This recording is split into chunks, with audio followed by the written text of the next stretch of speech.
Chapter 1. Zhao Yin'er woke up and rubbed her aching forehead. When she opened her eyes, she found herself in an unfamiliar environment. She was lying on a tattered bed covered with straw. Her body was covered with a thin quilt, which had a musty smell. Around her were dilapidated walls that were covered with dust. There was nothing else in the room except for a brick table that was missing half a leg. Zhao Yin'er's eyes turned, and she wanted to support her body to get up. What the hell is this place? She was a police officer. She chased after a thief on the road and was accidentally hit by a car. When she woke up again, she was already here. Mother, you're awake? Does your head still hurt? At this time, a child walked into the room. He was a boy of 3 or 4 years old. His voice was soft, and Zhao Yin'er's heart softened. However, this child was thin and his face was sallow. His pair of big eyes were sunken in. It was obvious that he was malnourished for a long time. The clothes on his body were also somewhat tattered and did not fit. It looked like they were made from adult clothes. Was there anyone in the modern world who was so poor that they would make their child look like this? Zhao Yin'er was stunned. For a moment, she was unable to come back to her senses. Mother? Was this child calling her? Mother, why are you ignoring Daodu? When the child saw that Zhao Yin'er was not speaking, he was a little scared. Zhao Yin'er rubbed her forehead and asked uncertainly, You're Daodu? I'm your mother? After Zhao Yin'er said this, the child's bright black eyes were covered with a layer of mist. He looked at Zhao Yin'er pitifully. Mother, do you not recognize Daodu? Zhao Yin'er looked at the child's aggrieved and sad face and her heart could not help but ache. Daodu! Hiss, her head hurt even more. In an instant, another person's memory emerged in Zhao Yin'er's mind. Zhao Yin'er knew that this memory did not belong to her. She had indeed transmigrated into this body. Her name was the same as hers, Zhao Yin'er. The original Zhao Yin'er went up the mountain to cut firewood. She accidentally tripped and fell, knocked her head, and fainted on the mountain. Fortunately, when the village's hunter Lu Lei went into the mountain, he found Zhao Yin'er and sent Zhao Yin'er back. However, the original Zhao Yin'er was still dead, and the current Zhao Yin'er's soul crossed over. Mother, you don't want Daodu anymore, right? The baby began to cry sadly.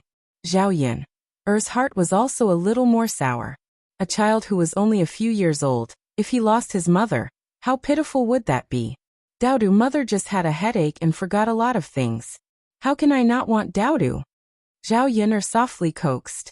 As she spoke, she hugged the child into her arms. Daodu, don't cry. The child felt the warmth of Zhao Yin'er's body and immediately stopped crying. The child's face was still stained with sparkling and translucent tears. Zhao Yin'er gently wiped away the tears on the child's face. At this time, there was a sound of footsteps outside the door. Yin'er girl, are you home? The voice of an old woman sounded outside. Zhao Yin'er knew from the original owner's memory that this person was her grandmother, Wuxia. Chapter 2.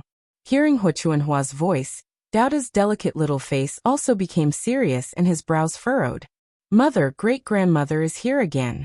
She must be looking for trouble with you. Let's not go out. Daodu said to Zhao Yin'er in a childish voice. Zhao Yin'er sighed. This body's original owner had gotten pregnant before marriage. In ancient times, this was a shameful thing. The Zhao family also felt that Zhao Yin'er had lost face in the village because of her pregnancy before marriage. If Li Zheng hadn't come out and protected Zhao Yin'er would have been drowned in a pig cage. Although her life was saved, Zhao Yin'er was still kicked out of the Zhao family. The house they were living in now was the Zhao family's old house. After the Zhao family left Zhao Yin'er here, they didn't care about her. If it weren't for the kind neighbors who helped the mother and daughter, they might have starved to death. Wuxia had always disliked Zhao Yin'er and her son. Whenever she saw them, she would speak ill of them. Now that she suddenly spoke in such an amiable voice, what kind of case was she trying to sell? Just when Zhao Yin'er was in a daze, the door was pushed open with a creak. The person who walked in was Zhao Yin'er's grandmother, Wuxia. Behind her was her eldest aunt, Feng Zhangxia, and second aunt, Li Chuiying. Daodu's small body stood in front of Zhao Yin'er, as if he wanted to protect Zhao Yin'er. He stomped on the people who came in and asked angrily, "What are you doing here? Don't bully my mother." Dowda said in a childish voice. How could such a big child have the ability to protect others? However, it made Zhao Yin'er's heart feel warm. Zhao Yin looked up and coldly sized up the people who came in. She asked, "What are you doing here?" Hu Chunhua wasn't angry at Zhao Yin'er's unfriendly tone. Instead, she smiled and said to Zhao Yin, "Look at you, child. Of course I'm here to see you and your son. I even brought something for you." With that, Hu Chunhua said something to Li Chueying. Li Chueying brought a basket forward. There was some rice, flour, eggs, and a gene of pork in it. Zhao Yin'er's brows wrinkled. As the saying goes, one who is unaccountably solicitous for no reason. She didn't think that Hu Chunhua would suddenly have a conscience. Must have had some others this It's you. You'd better take it back. It's also good for the family, right? Why don't you know what's good for you? Li Chueying couldn't stand it anymore, and jumped out to reprimand her. Zhao Yin'er sneered, "Second auntie, what are you talking about? What do you mean by I don't know what's good for me? Your grandmother gave you these things because she cares about you. You have to accept them."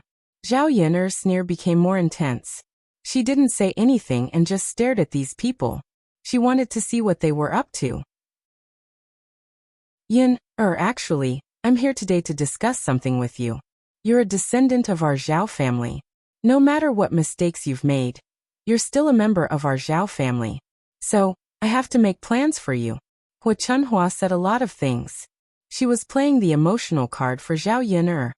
"Grandma, if you have something to say, just say it. There's no need to say more." Zhao Yin'er was a little impatient.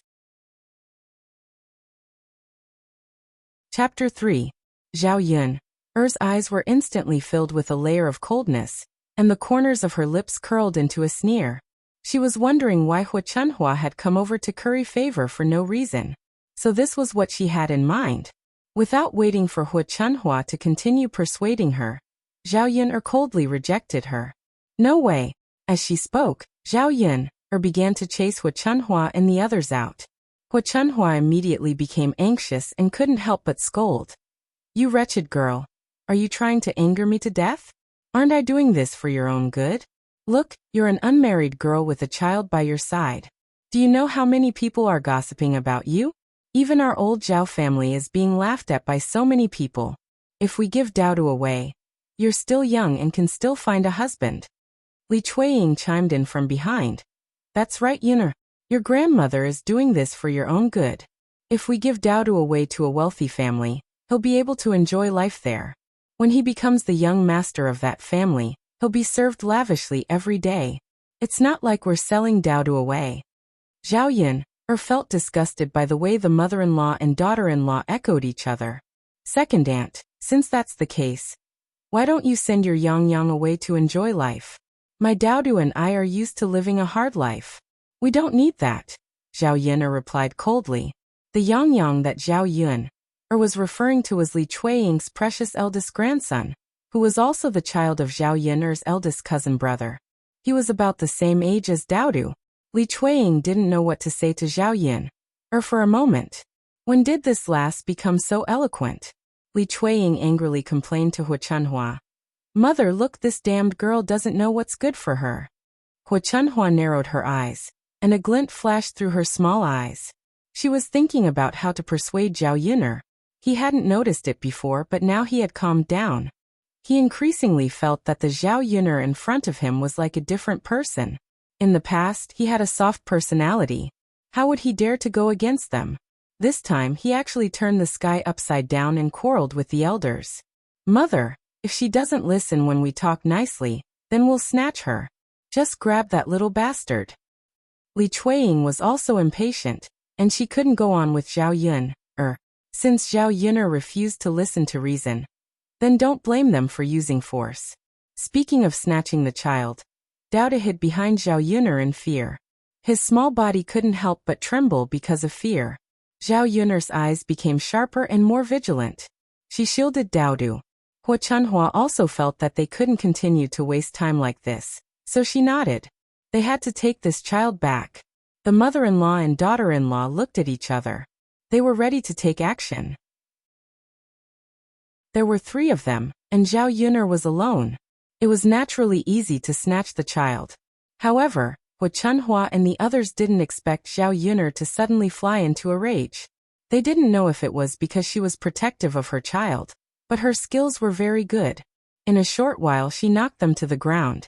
Hu Chunhua was old. How could she withstand the fall? She sat on the ground and began to shout in pain. Chapter 4. Feng Zhangxia was at the back.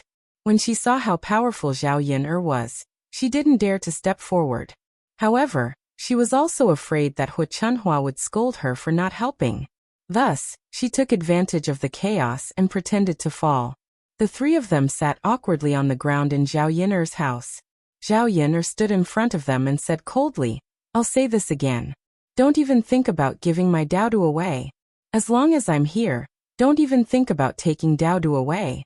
Otherwise, don't blame me for being rude." Zhao Yuner's gaze was sharp, and the fierceness in her body intimidated Hu Chunhua's mother-in-law and daughter-in-law for a moment. After being defeated by Zhao Yuner, they didn't dare to act rashly.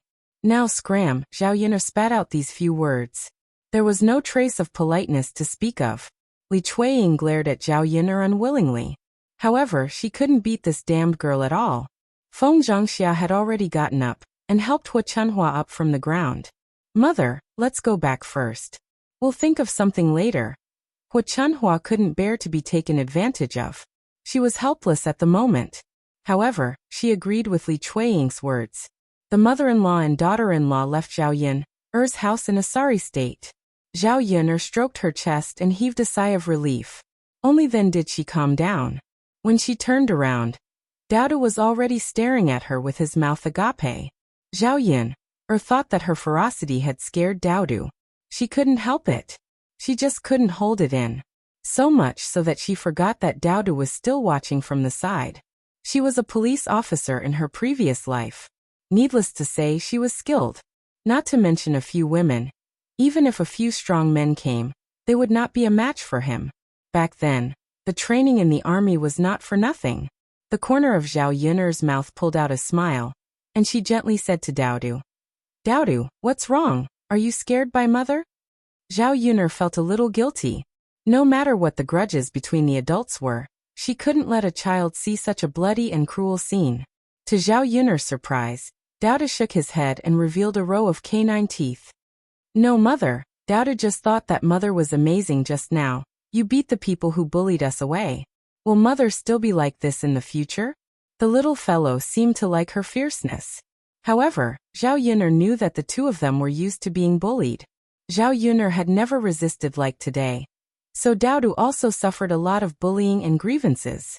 Taking the little boy into her arms, Zhao Yuner said softly, "Of course, Daodu.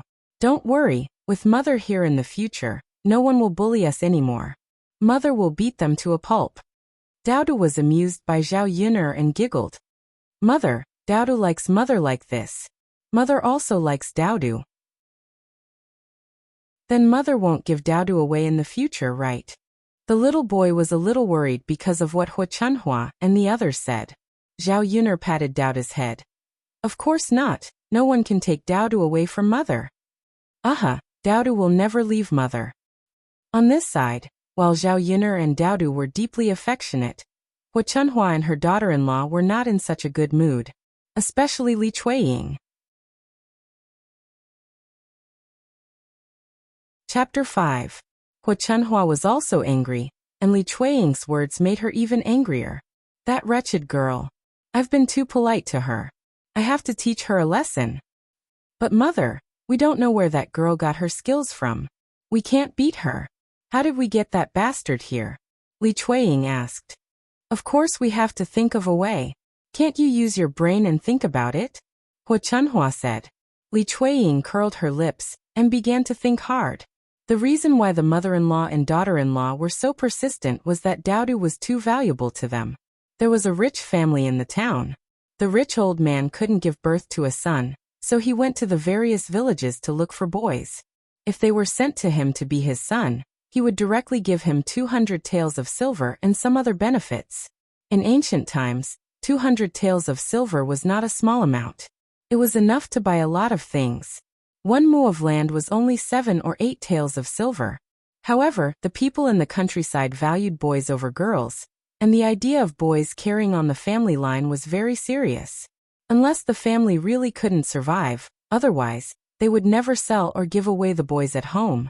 After Hua Chuanhua's mother-in-law and daughter-in-law heard about this matter, they thought about the 200 taels of silver, and started to have designs on Daodu. Mother, let third brother's wife go later. That girl listens to third brother's wife the most. If she still doesn't agree, let third brother break that wretched girl's legs. I don't believe that she has the ability to go against her parents. Li Chuiying suddenly thought of this idea and said excitedly. The saliva in her mouth splashed on Feng Zhangxia's face. Feng Zhangxia couldn't help but feel nauseous. Her second sister-in-law's saliva was so strong and smelly that she wanted to vomit just by smelling it. Hua Chuanhua's eyes lit up when she heard Li Chuiying's words. She thought that Li Chuiying's idea was good. Let's go back quickly and talk to third brother and his wife. Zhao Yun'er's forehead still had some pain. After using all her strength, her whole body also seemed to be a little sore. In the end, it was because the original owner's body was too weak. In the past few years, the mother and daughter had not eaten many full meals. Their nutrition could not keep up, so how could their bodies be well? Before, there was no other way. The original owner was a girl with a baby behind her. She couldn't do anything. But now that she had transmigrated, things were different. From now on, she couldn't let Daodu continue to starve with her. She had to take good care of her body. Otherwise, she wouldn't have enough strength to fight. Gugu, Daodu's stomach growled. Daodu raised his head and looked at Zhao Yun'er in embarrassment before rubbing his stomach. Daodu must be hungry. Mother will go and cook, Zhao Yun'er said. Mother, Daodu will help you with the fire. The baby obediently followed over. Zhao Yun'er followed the original owner's memories to the kitchen. Although it was called a kitchen, it was just a simple shed built with a few pieces of wood. One side of it was attached to her house. There was a simple stove in the shed. When they first moved to this house, they didn't have a stove. It was the village's hunter Lu Lei who helped build it. Chapter 6. Zhao Yun'er knew that Lu Lei was interested in her. She also felt that Lu Lei was a good person. It was just that she was dragging a baby behind her. The reason why she didn't want to be with Lu Lei was because she didn't want to wrong Daodu. Secondly, she didn't want to compromise. Thirdly, Lu Lei was such a good person. He would naturally be able to find a girl who would treat him better. Zhao Yun'er went to the front of the stove. In addition to a cold pot, there were only a few broken bowls on the stove, as well as oil jars and salt jars that had already reached the bottom. As for food, there was only a little bit of flour left. She estimated that after 2 more meals, there would be nothing left to eat. Zhao Yun'er secretly sighed in her heart. No matter what, she had to earn money and find food in the shortest time possible. She couldn't let Daodu starve. Although there was some pressure for a modern person from the 21st century, she didn't believe that she couldn't do it with her own hands and brain. Mother, what are we eating for lunch? Daodu came over and asked in a childish voice. Perhaps he was really hungry and wanted to eat something. Mother will make noodles for Daodu for lunch, okay? Daodu nodded heavily. When he smiled, 2 shallow dimples appeared on his face. Okay, Daodu will eat whatever mother makes. Zhao Yun'er patted Daodu's head. Daodu, be good. There was only a little flour. Other than making noodles, she really couldn't think of anything else to make. After filling a bowl with flour, Zhao Yun'er began to roll out the noodles. Speaking of which, her cooking skills weren't bad. It was difficult for women who were police officers to get married. In her previous life, her appearance was also average. Her mother was afraid that she wouldn't be able to get married, so she forced her to practice her cooking skills. She said that to grasp a man's heart, she had to grasp a man's taste. What she lacked in appearance and personality, she could make up for with her cooking skills. As time went by, it was hard for her culinary skills not to improve. After rolling out the noodles, Zhao Yun'er saw some vegetables planted in the corner of the room. She pulled a handful of them and put them into the noodles to cook. When Daodu saw that Zhao Yun'er was done with her work, He became angry. His movements were very skillful, and the sound of burning wood could be heard from the stove. It was said that children from poor families matured early, and it was true. Dowda was still so young. Even now he was still a little emperor who was pampered by his family. How could he do so many things? Speaking of which, Dowda was only 3 years old. Such a young child. Yet he was so sensible that Zhao Yun felt sorry for him. When the pot was heated up, Zhao Yun poured some oil into the pot, and poured more than half of the remaining oil. After the oil heated up, it emitted a fragrant aroma. The mother and daughter immediately swallowed their saliva. The little guy's eyes glanced at the pot from time to time. It seemed that he was very hungry. When the oil was heated up, she added some water. After the water boiled, she put in the noodles. After a while, the noodles were cooked. When it was almost ready, Zhao Yun put in the cabbage. After it was cooked, she began to ladle out the noodles. After each person had a big bowl, she brought it into the room and placed it on the table. She waited for it to cool down before eating. At this time, a man's rough voice came from outside the door. Yinner, it was Lu Lei.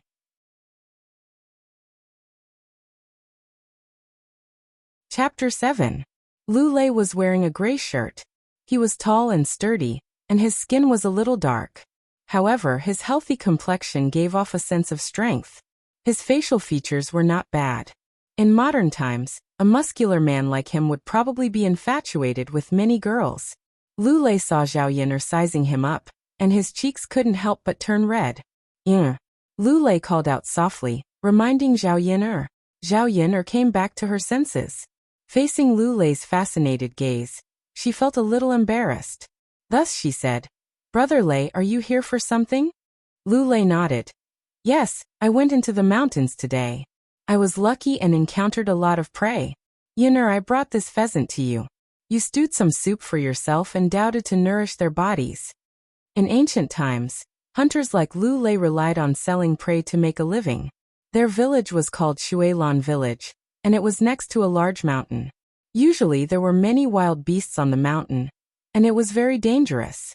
Other than people like Lu Lei who hunted for a living, very few people would go up the mountain.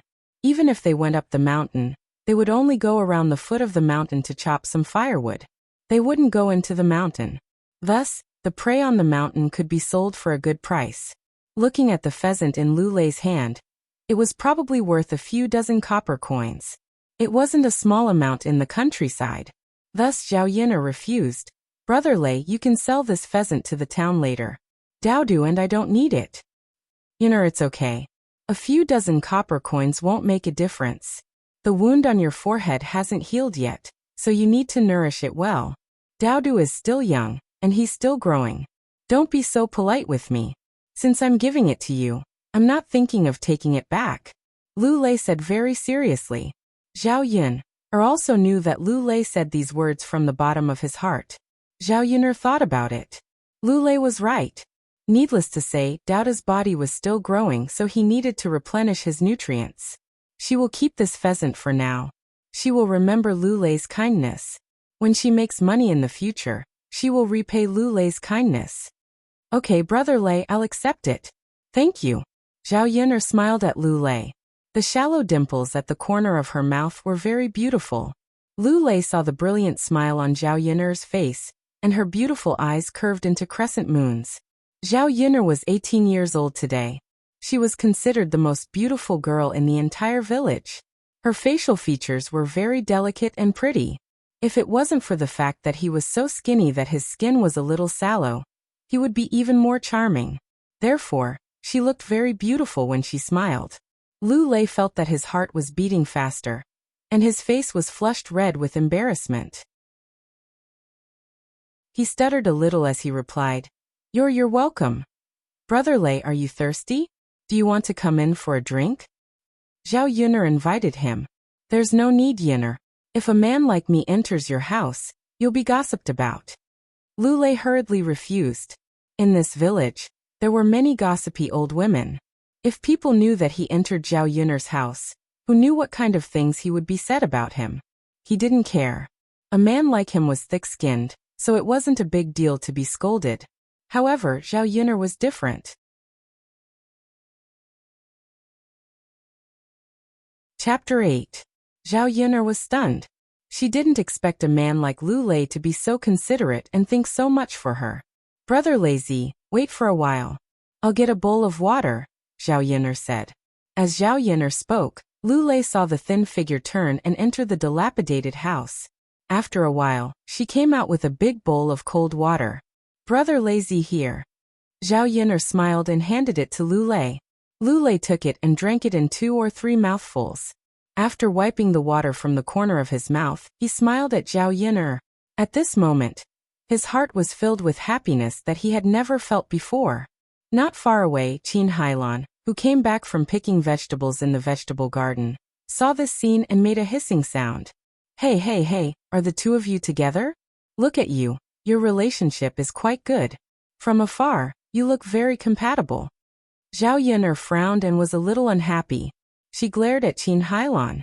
Qin Hailan was only in her 30s and was famous in the village for being a gossipy woman. She loved to gossip, and all the bad things were spread by her big mouth.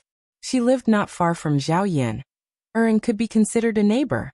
When she had nothing to do, she liked to come over to find trouble and bully Zhao Yun'er. She also knew that Zhao Yun'er didn't have her family to protect her now. Even if she was bullied, no one would come forward to help her. If it was the Zhao Yun'er of the past, she might not say anything. But now Zhao Yun'er couldn't stand being bullied. Zhao Yun'er replied to Qin Hailan in a cold voice. Auntie, you have to be responsible for what you say. There's nothing between me and Brother Lazy. You're talking nonsense. If I hear any rumors in the village, I won't let you off easily. Qin Hailan was stunned.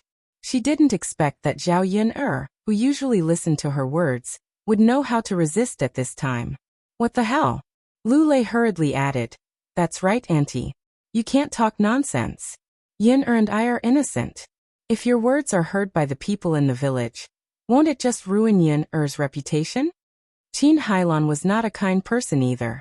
Seeing Lu Lei and Zhao Yun'er criticizing her, she spat. What are you two pretending for? You've been together for a long time. Do you think that the villagers won't know if I don't tell them? Zhao Yun'er, why else would I call you cheap? Didn't you hook up with a wild man and give birth to a little bastard? Now you're seducing Lu Lei. And Lu Lei, you really don't have any guts. If you like her, just marry her. Why are you being so hesitant? Are you still a man? I think you two adulterers are a good match for each other. Qin Hailan screamed at the top of her voice, which made Zhao Yun'er even more disgusted. And her screaming had the intention of letting the other neighbors come over to watch the show. A few people had already surrounded Zhao Yun'er's house. At this moment, Dowdo heard the noise and came out of the house. When he heard Qin Hailan's words, he pounced on Qin Hailan angrily. I won't allow you to talk about my mother. I'm not a little bastard.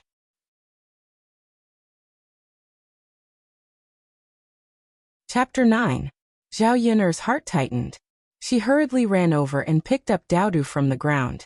Then she checked the injuries on Dowdo's body. The skin on Dowdo's knees and hands had been scraped, and blood was seeping out. Dowdo, does it hurt? How are you feeling? Zhao Yun'er asked worriedly. Dowdo shook his head. His black, gem-like eyes were misty. He bit his lower lip and said, Mother, it doesn't hurt. Dowdo doesn't hurt. Zhao Yun'er knew that Dowdo just didn't want her to worry. It was because of this that her heart ached even more. Zhao Yun'er stood up immediately. Dowdo, Mother will avenge you. Damn it, if the tiger didn't show its might, she would be treated as Hello Kitty.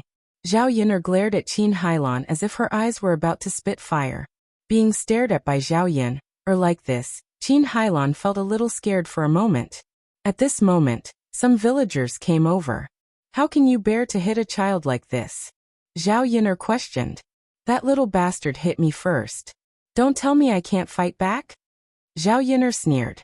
So you're saying that you're going to argue with a 3-year-old child? You're the one who scolded him first, aren't you? Qin Hailan's anger was immediately suppressed by Zhao Yun'er. However, she was still unwilling to give up. I'm telling the truth. Why can't I say it? If you don't want others to say it, then don't do it yourself. There are so many people in the village. Why don't I scold you instead of others? You're twisting words and forcing logic. Zhao Yun'er didn't want to be polite with Mulan. This kind of person deserved to be taught a lesson. She should give her a good beating and teach her a lesson. Naturally, she would be obedient. Therefore, Zhao Yun'er slapped Qin Heilan's face. Suddenly, a palm print appeared on Qin Heilan's face. The corner of his mouth was bleeding from Zhao Yun'er's slap. Zhao Yun'er had indeed used all of her strength in that slap. In the future, if I hear you calling me a slut, calling my son a bastard, or spreading rumors about me, I'll beat you up every time I see you. Zhao Yun'er warned fiercely. She knew that in this era, if she wasn't strong enough, she would only be bullied. Qin Heilan was stunned by Zhao Yun'er. It took her a while to react. You dare to hit me, I will fight with you, Qin Heilan said, rushing towards Zhao Yun'er. Zhao Yun'er turned sideways and dodged. When Qin Heilan dodged to the front, she kicked Qin Heilan's butt again. Qin Heilan fell to the ground all of a sudden and fell flat on her face. The onlookers were almost stunned. Was this really Zhao Yun'er? When did this woman, who was usually gentle and weak, become so tough? It was so easy for her to deal with Qin Heilan. Ouch, it's so painful. Murder! Murder! Zhao Yun'er killed someone. Qin Heilan began to shout. At this time, some villagers who were watching the scene couldn't help but criticize Zhao Yun'er. Little girl Yun'er, aren't you going a bit too far by doing this? Look at how badly you've hurt him. The one who said this was an old woman who usually liked to gossip. She joined Qin Heilan in criticizing Zhao Yun'er.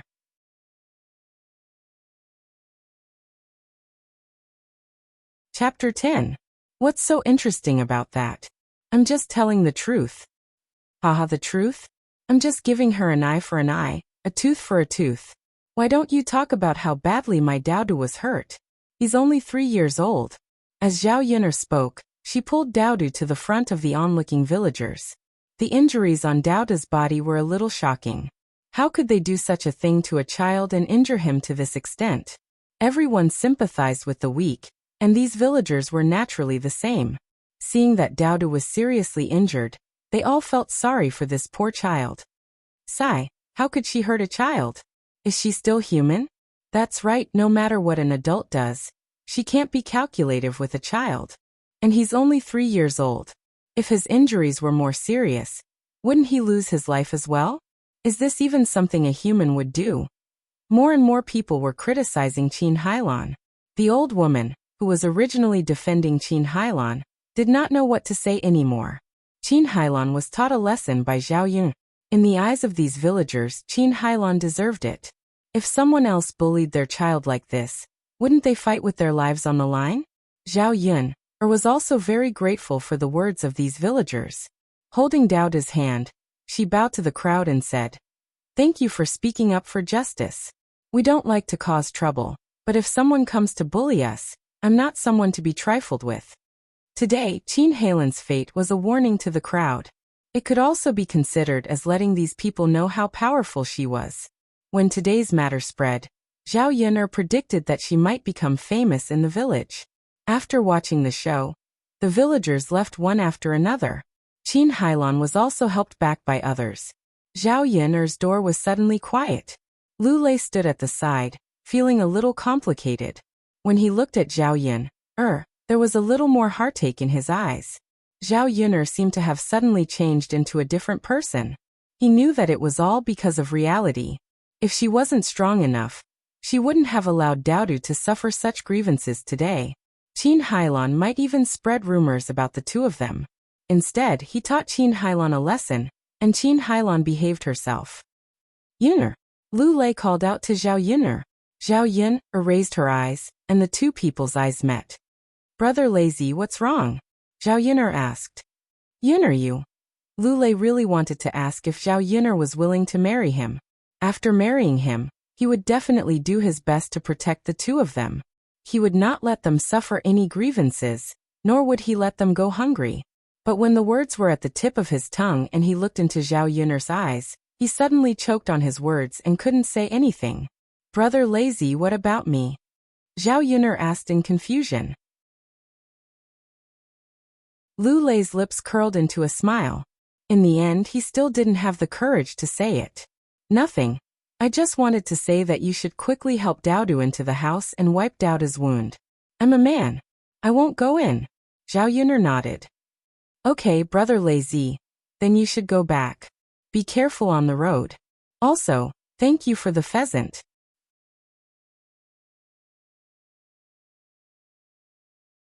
Chapter 11. Zhao Yun, carried Daodu into the house. Seeing Daodu's injuries, Zhao Yun's heart ached. She hurriedly found a piece of cloth and got some hot water from the pot on the stove. She gently wiped Daodu's injured arm. Daodu's tender arm and leg had large scrapes. Zhao Yun wiped away the blood around the wound. It was a pity that there was no iodine in ancient times. Zhao Yun was worried that such a heavy wound would become inflamed. She raised Daodu's little hand and blew on it. Zhao Yun asked, Daodu, does it hurt a lot? Daodu shook his head.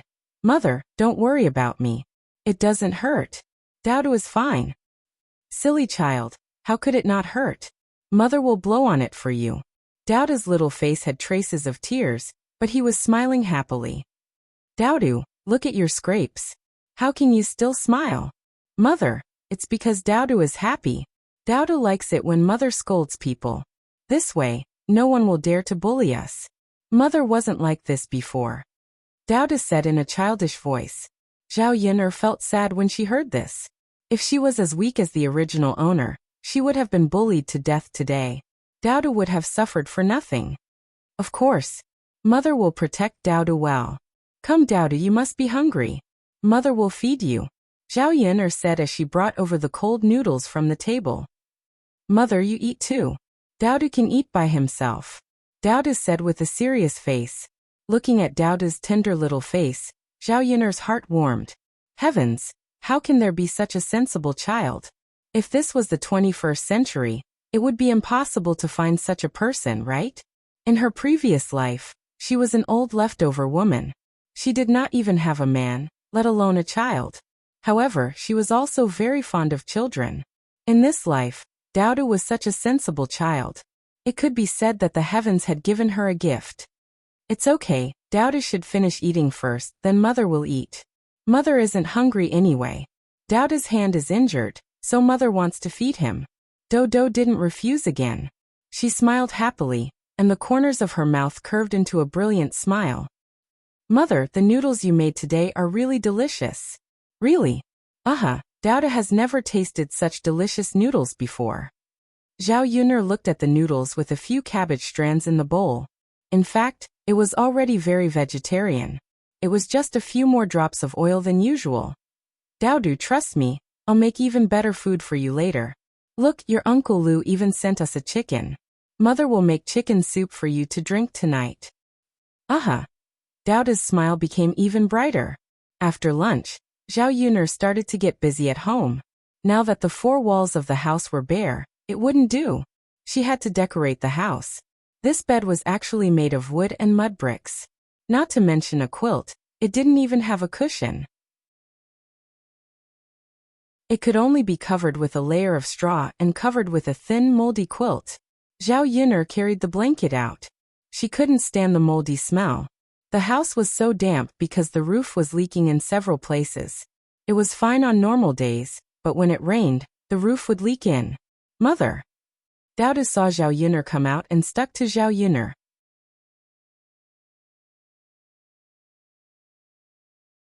Chapter 12. Mother, Daodu likes to follow you. Zhao Yun smiled helplessly. Okay then Daodu will follow me. Zhao Yun turned around and went back into the house. She took out everything that could be taken out to dry. There was really too little stuff in the house. After tidying up, Zhao Yun began to think about how to earn money, not just to fill her and Daodu's stomachs. Not only did the food in the house run out, but the bedding and furniture also had to be replaced. In addition, this rundown house was simply not suitable for living. She also had to spend money to build a new house. Daodu was so young, he couldn't suffer too much with her. But how could she earn money? Zhao Yun thought about it carefully. She didn't have an acre of land, and she didn't have any amazing skills. If she wanted to earn money in the shortest time possible, It seemed that she had to go to the mountain behind the house and try her luck. There were many plants and animals on the mountain. Perhaps she could find some treasures. She should do it. Zhao Yun'er thought and went into the house. She took a sickle and a kitchen knife, then carried a basket and prepared to go up the mountain. When Dao saw this, he asked, "Mother, where are you going?" "Mother wants to go into the mountain, like your Uncle Lu, to find delicious food for you. Later, I can exchange it for money, and then I can buy more good things for Dao." The world of children was simple. When Dao heard Zhao Yun'er say this, he quickly nodded in response. "Okay, mother, Dao also wants to go." Zhao Yun'er looked at Dao's injuries and said, "Dao, you can't go. Stay at home." Dao looked at Zhao Yun'er pitifully. "But mother, Dao just wants to go with us." When Zhao Yun'er saw Dao like this, her heart softened. She thought that it was not safe to leave Dao alone at home. Hua Chunhua and the others still wanted to give Dao away. Who knew if they would snatch Dao away when she was not at home? On the contrary, it would be safer to have Dao by his side. All right, then Dao will go up the mountain with mother, but he might be very tired. Is Dao afraid of being tired? Don't be afraid, mother. Dao is not afraid of being tired. All right, let's go. Zhao Yun'er greeted him and held Dao's hand as they walked up the mountain together. The road at the foot of the mountain was relatively easy to walk on. Usually there were many people who went into the mountain to cut firewood. The higher they went, the more difficult it was to walk. It was already spring, and the vegetation on the mountain was beginning to flourish. Zhao Yun'er paid attention to the road under her feet as she walked. There were many thorny plants in the bushes, and if she was not careful, she might cut her leg. At the beginning, Zhao Yun'er was still holding Dao's hand. Later, she directly let Dao sit in the basket on her back. "Mother, are you tired?" "Dao can walk by himself," Dao said in a childish voice. His voice was filled with heartache. "I'm not tired. Dao is so light. How can mother be tired?" Zhao Yun'er said. However, the body of the original owner was too weak. When climbing the mountain, she was indeed a bit out of breath. It could not be compared to her previous life. "Mother." Dao suddenly wanted to say something. "What is it, Dao?"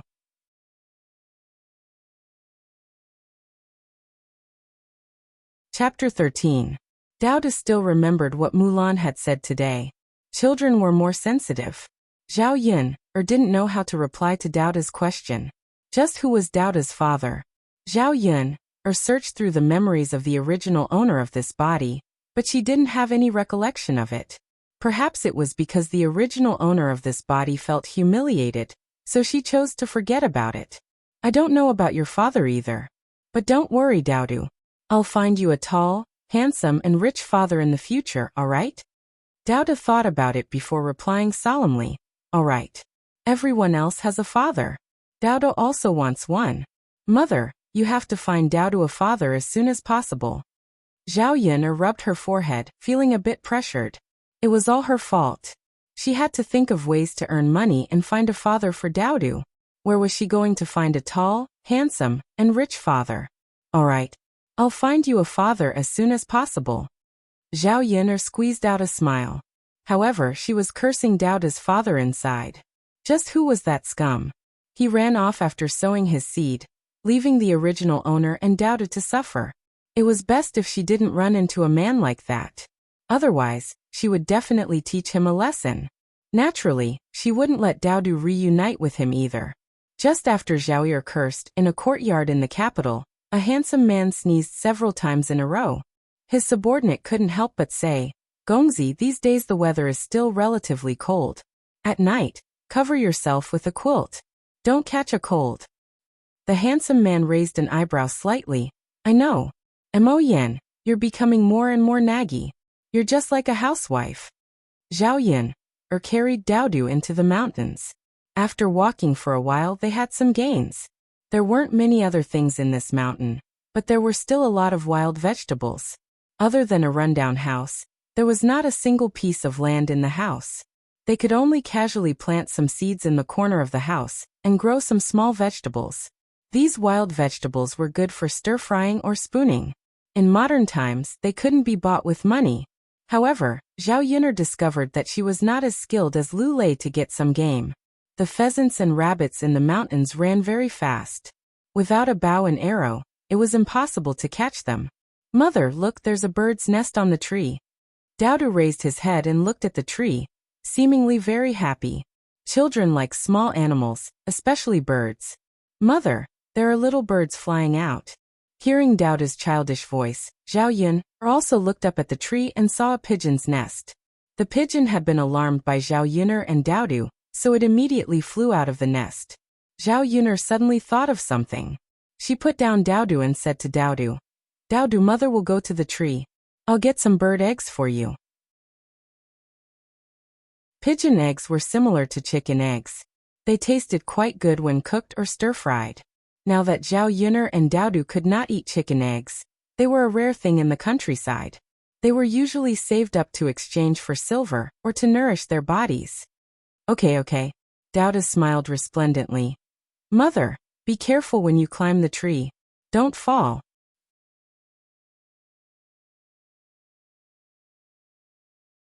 Chapter 14. As Zhao Yun'er spoke, she nimbly climbed up the tree. In her previous life, as a police officer, her skills were naturally good. Although it was a little bad for her to transmigrate into Zhao Yun'er's body, she still remembered the skills of climbing trees. Zhao Yun'er climbed to the top of the tree in a short while, like a monkey. She saw 7 or 8 pigeon eggs lying in the pigeon nest. Zhao Yun'er carefully took out the pigeon eggs and put them in her pocket. When she was about to climb down the tree, she looked up and saw a huge beehive hidden in the middle of the trees. She could still hear the sound of bees inside. Zhao Yun'er's movements were even more gentle. These bees should not be disturbed. If she was stung by a bee, her body would definitely swell up. If it was a large hornet, her life might be in danger. After Zhao Yun'er carefully climbed down the tree, she held the pigeon eggs in her pocket in front of Daodu and smiled. Daodu, look, these are the pigeon eggs that mother made. Daodu looked at Zhao Yun'er with eyes full of worship. Mother, you are amazing. Daodu's mother is of course amazing. Let's go to other places and see if there are any pigeon nests. Mother will bring some back.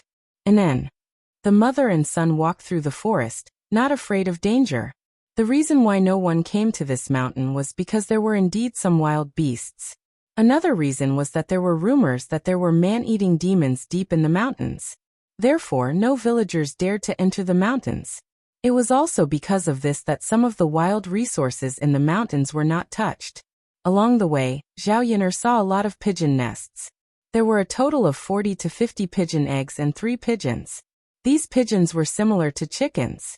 When the time comes, they could be stewed into soup for Daodu to nourish his body. At the same time, Zhao Yun'er also discovered that there were a lot of beehives in the mountains. Not far away, one could find one on a tree branch. If there were bees in the beehive, then there would also be honey. In this day and age, honey was definitely a good thing. If she could get some honey from these beehives and sell it, it would be a good way to make money. However, she was in a hurry to go up the mountain today, and did not prepare anything. It was unrealistic to want to get honey back. She could only wait for the next time she went into the mountains and bring all the necessary tools. Only then could she get the honey from the beehives. Today's harvest was quite good. Zhao Yun'er said to Daodu, Daodu, let's go. Yes, mother. Daodu, come down and walk by yourself. Mother is tired of carrying Daodu. Silly child, didn't I said I'm tired? But mother, your forehead is sweating. Daodu will help mother wipe it off. At the same time, Daodu raised his little hand and used his sleeve to wipe away the beads of sweat on Zhao Yun'er's forehead. Seeing Daodu's sensible face, Zhao Yun'er couldn't help but smile. She kissed Daodu's cheek heavily. Thank you, Daodu.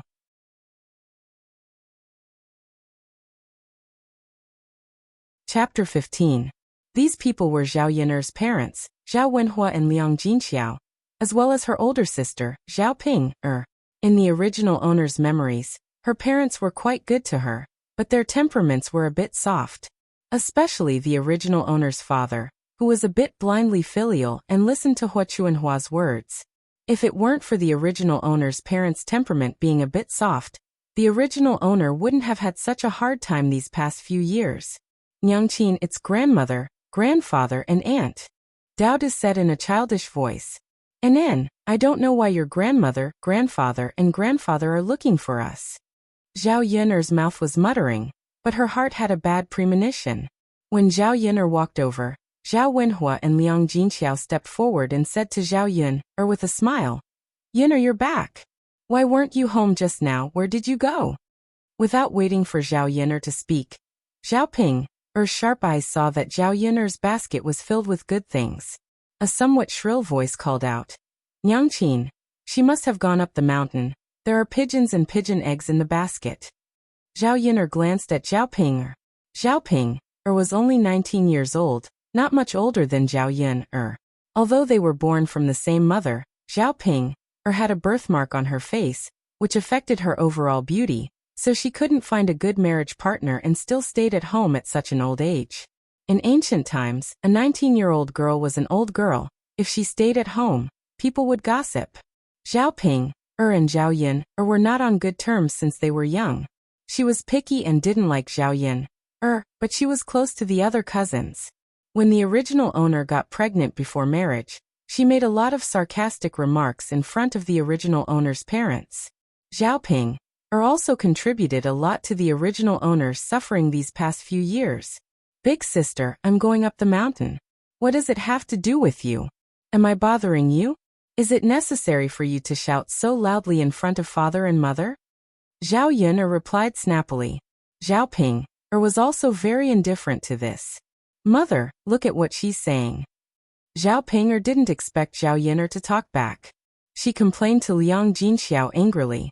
Zhao Ping'er rolled her eyes. She felt that Zhao Ping'er was even more disgusting. Liang Jinxiao looked at Zhao Yin'er and said in a very gentle tone, Yin'er, you went up the mountain just now, right? Zhao Yin'er nodded. In fact, Liang Jinxiao was very good to the original owner. Many times he secretly sent some money and food.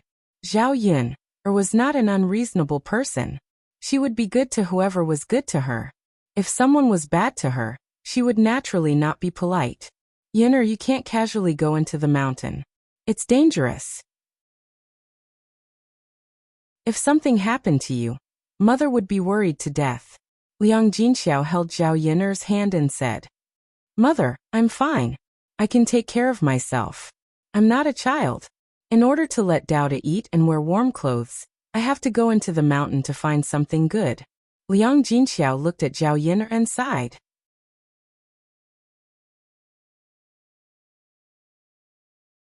Chapter 16. After Zhao Ping'er finished her words, she walked forward and was about to take the pigeon eggs from Zhao Yin'er's basket. Zhao Yin'er pushed Zhao Ping'er's hand away. She hadn't even said that she would give them to her, but Zhao Ping'er was being so self-conscious. Mom, look. Aren't they just a few pigeon eggs? She doesn't even want to give them to us. You've given her so many good things. She's so heartless. Zhao Ping'er complained in front of Liang Jinxiao. Zhao Yin'er sneered. Zhao Ping'er was really good at sowing discord, but she wasn't easy to deal with. Sister, you have to have a conscience. When did I say that I wouldn't give them to my parents? Then why didn't you let me touch them just now?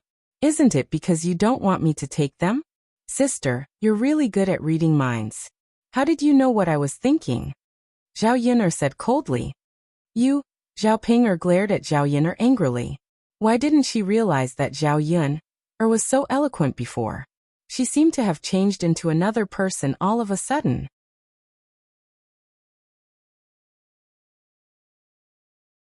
Chapter 17. If they were to really give Dao away, they were indeed reluctant to do so. Yin'er, all right then. Mother won't make things difficult for you. Mother will go back and have a good talk with your grandmother. Liang Jinxiao thought about it and decided to let it go. She didn't agree with giving Dao away from the start. If it wasn't for Hu Chunhua making a big fuss, she wouldn't have come this time. Mother, go back and tell grandmother. She'll definitely scold you again. Zhao Ping'er said noisily. She glared at Zhao Yin'er with dissatisfaction. You selfish brat. You only think about yourself and this little bastard. You don't care about father and mother. When Zhao Yin'er heard Zhao Ping'er call Dao a little bastard, her eyes shot out a cold light. If her parents weren't here, she really wanted to give her a few slaps. All right, Pinger, you can't stop talking. Let's go back. Liang Jinxiao reprimanded Zhao Pinger. Zhao Pinger was unwilling, but she still obediently shut her mouth. Yin'er, then father and mother will go back. Take care of yourself. If there's anything, just call father and mother. Liang Jinxiao exhorted, and then left. Zhao Yin'er turned around and saw that Daodu was a little disappointed. It was difficult for children to hide their emotions. Whether it was sadness or happiness, it was always written on their faces. Zhao Yin'er squatted down and hugged Daodu. Daodu is unhappy. Mother. Daodu really won't leave mother? Of course. No matter who it is, don't even think about separating Daodu and mother. But grandmother, grandfather, grandmother, and the others all want to give Daodu away. Mother didn't agree, so they can't give it to anyone. Don't worry, Daodu, mother will protect Daodu. Yes, yes. The worry on little Bun's face finally dissipated a little. In the afternoon, Zhao Yin'er tidied up the house and cleaned it inside and out. The places that could be repaired by themselves were repaired with hammers and nails. In her previous life, she was an expert in fixing all kinds of things in the office. She didn't expect that she would be of use here. However, there was nothing she could do about the holes in the walls and the roof. He couldn't live in this house for long. The best way was to save enough money and build a new house as soon as possible. There were a few broken jars in the house. Zhao Yin'er took them out and washed them with the water in the water tank. When they went up the mountain the next day, they would fill it with honey. Daodu was also helping by the side, his little hands helping to wash some small things from time to time. Although he was busy, Daodu seemed to be very happy. He completely treated it as if he was playing with Zhao Yin'er. After cleaning for an entire afternoon, the water in the water tank was about to reach the bottom of their feet. Zhao Yin'er said to Daodu, Daodu, why don't you stay at home by yourself for a while? Mother will go get some water. Mother, Daodu will go with you. It's dangerous by the river.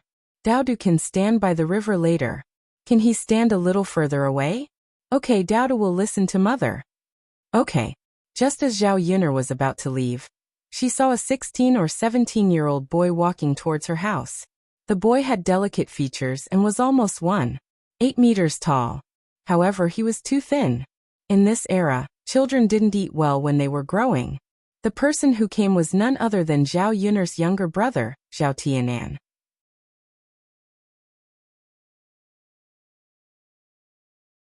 Chapter 18. Zhao Yin'er's family had a total of 6 people. In addition to Zhao Yin'er's parents, there was Zhao Pinger and 2 younger brothers, Zhao Tianan and Zhao Tianfu.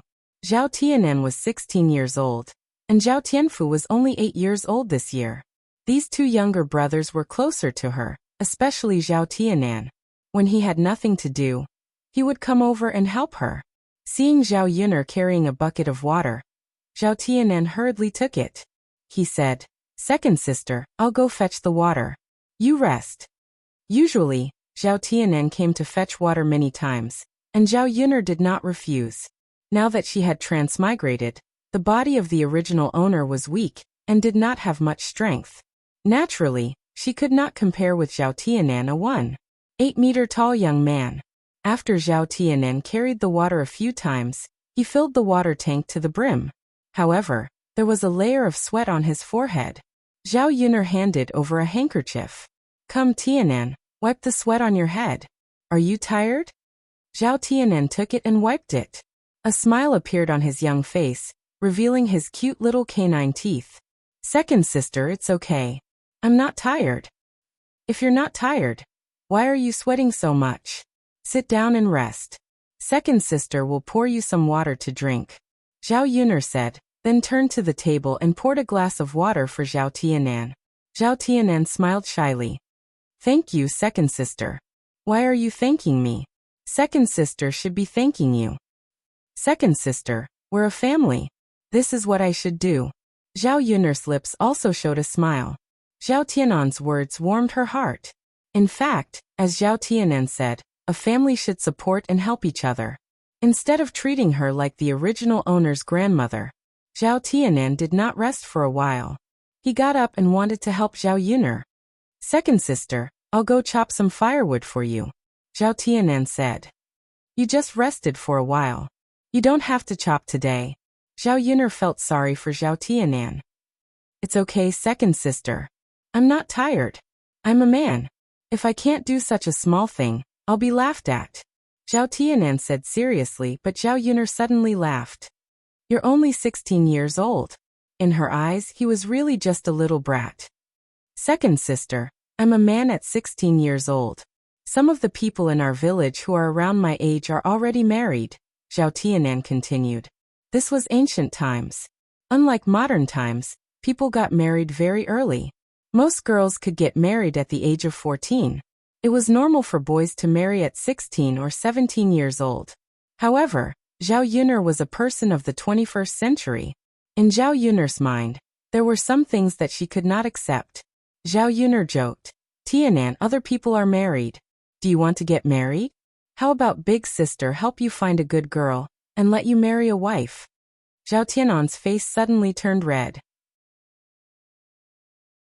Second sister, what nonsense are you talking about? I'm not going to talk to you. I'm going out to chop firewood, Zhao Tianan said and rushed out of the room. Zhao Yun'er, who was left in the room, laughed to herself. Her brother's shy appearance was really cute. Mother, what does it mean to marry a wife? Daodu pulled Zhao Yun'er's skirt and asked.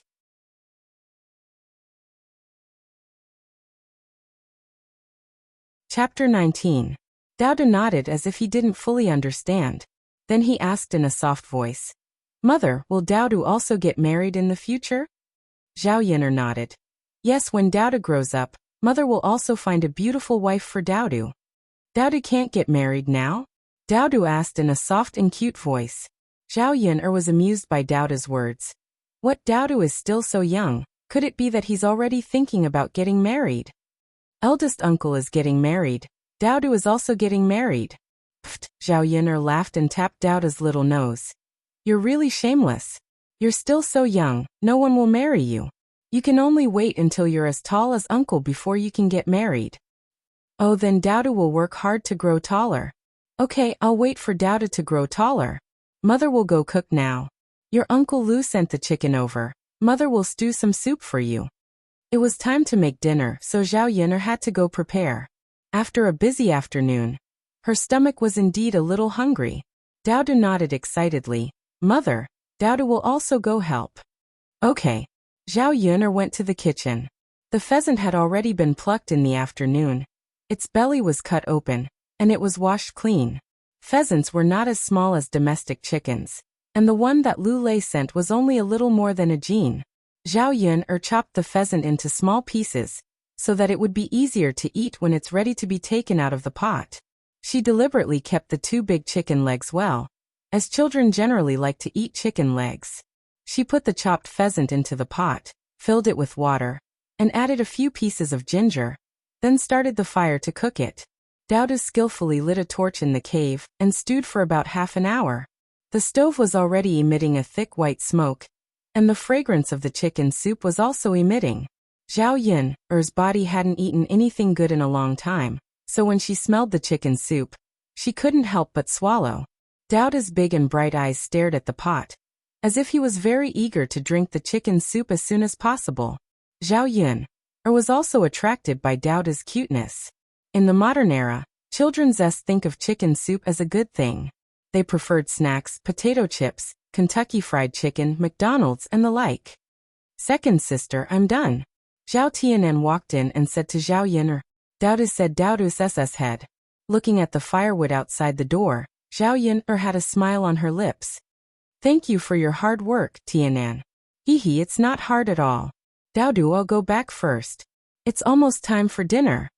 Just as Zhao Tianan was about to say goodbye, Zhao Yun'er stopped Zhao Tianan and said, Tianan, eat at my place tonight. I've stewed some chicken soup. Zhao Tianan hurriedly waved his hand to refuse. Although he couldn't help but drool when he smelled the chicken soup, he still couldn't freeload at Zhao Yun'er's place. After all, Zhao Yun'er didn't have it easy with Daodu. It wasn't easy for her to have a good meal, so she couldn't share it with him. Daodu, you and Daodu eat a little more. I'll go back and eat. Zhao Tianan was about to leave when Zhao Yun'er pulled him back. You've helped me do so much work. If you don't stay for dinner, I won't ask you to help me next time. Zhao Tianan hesitated when he heard Zhao Yun'er's words.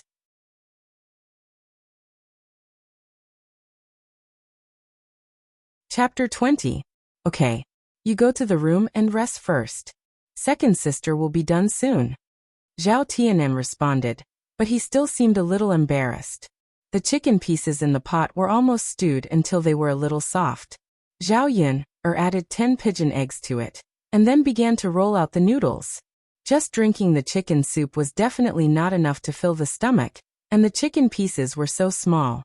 She had to cook some noodles.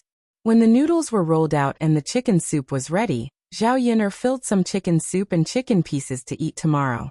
The remaining half a pot of chicken soup was used to cook the noodles. The taste of the chicken soup was also good. In the countryside of ancient times, it was really good stuff. Ordinary people could only eat it a few times a year. After cooking the noodles, Zhao Yun'er took out 3 large bowls. She divided the noodles and chicken pieces in the pot. Zhao Tianan was big and at the age where he had a big appetite, so Zhao Yun'er gave him a little more and added a few more chicken pieces. In addition, there were 2 chicken legs. One was given to Daodu, and the other was given to Zhao Tianan. Okay, you can eat now. Let's go, Daodu. Go to the table first. Mother will bring it to you. It's a little hot. Daodu nodded sensibly and ran to the table like a wisp of smoke. Zhao Yun'er also brought in the 3 bowls. Looking at the large bowl of chicken soup noodles and chicken pieces, Zhao Tianan's eyes flashed with a trace of emotion. Second sister was so nice. She always thought of leaving some delicious food for him. Seeing Zhao Yun'er push the largest bowl of noodles in front of him, with chicken legs inside, Zhao Tianan immediately asked to exchange with Zhao Yun'er. Sister, I can eat the small bowl. You eat more. There's also a chicken leg. You can eat it, or give it to Daodu. I don't need it. Zhao Yun'er shook her head helplessly when she saw how polite her younger brother was. She knew that Zhao Tianan just wanted to leave the best for her and Daodu. You've done a lot of work today, so you should eat more. Second sister had a small appetite, and Daodu was so small, so she couldn't eat much. Tianan, we're family. You don't have to be polite with second sister. Eat more. After Zhao Yun'er said this, Zhao Tianan found it hard to refuse.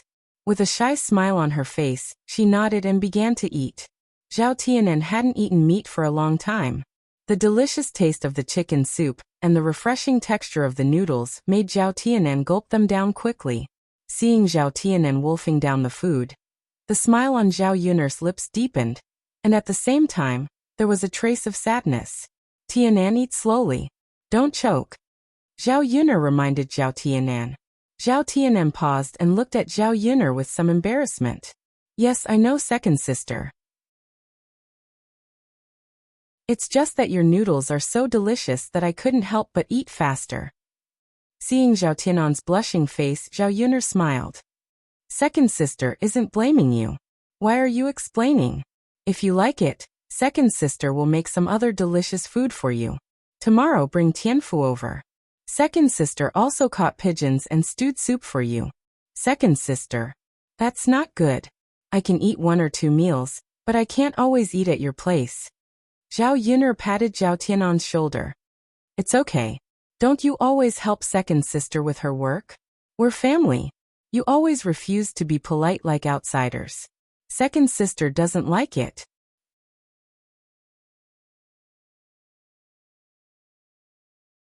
Chapter 21. Zhao Yun'er also nodded in agreement. As long as Zhao Tianan was happy, he could do whatever he wanted. Anyway, even if he didn't agree to Zhao Tianan's request, he would still come over often to help. They were satisfied with the chicken noodle soup. After eating, Zhao Tianan was ready to go back. Zhao Yun'er called out to Zhao Tianan. Sister, what's the matter? Is there anything else? Zhao Tianan asked. Zhao Yun'er brought out the prepared chicken soup. In addition to some chicken soup, there were some chicken pieces in the bowl. In addition, the 10 pigeon eggs that Zhao Yun'er put in were also put in the bowl.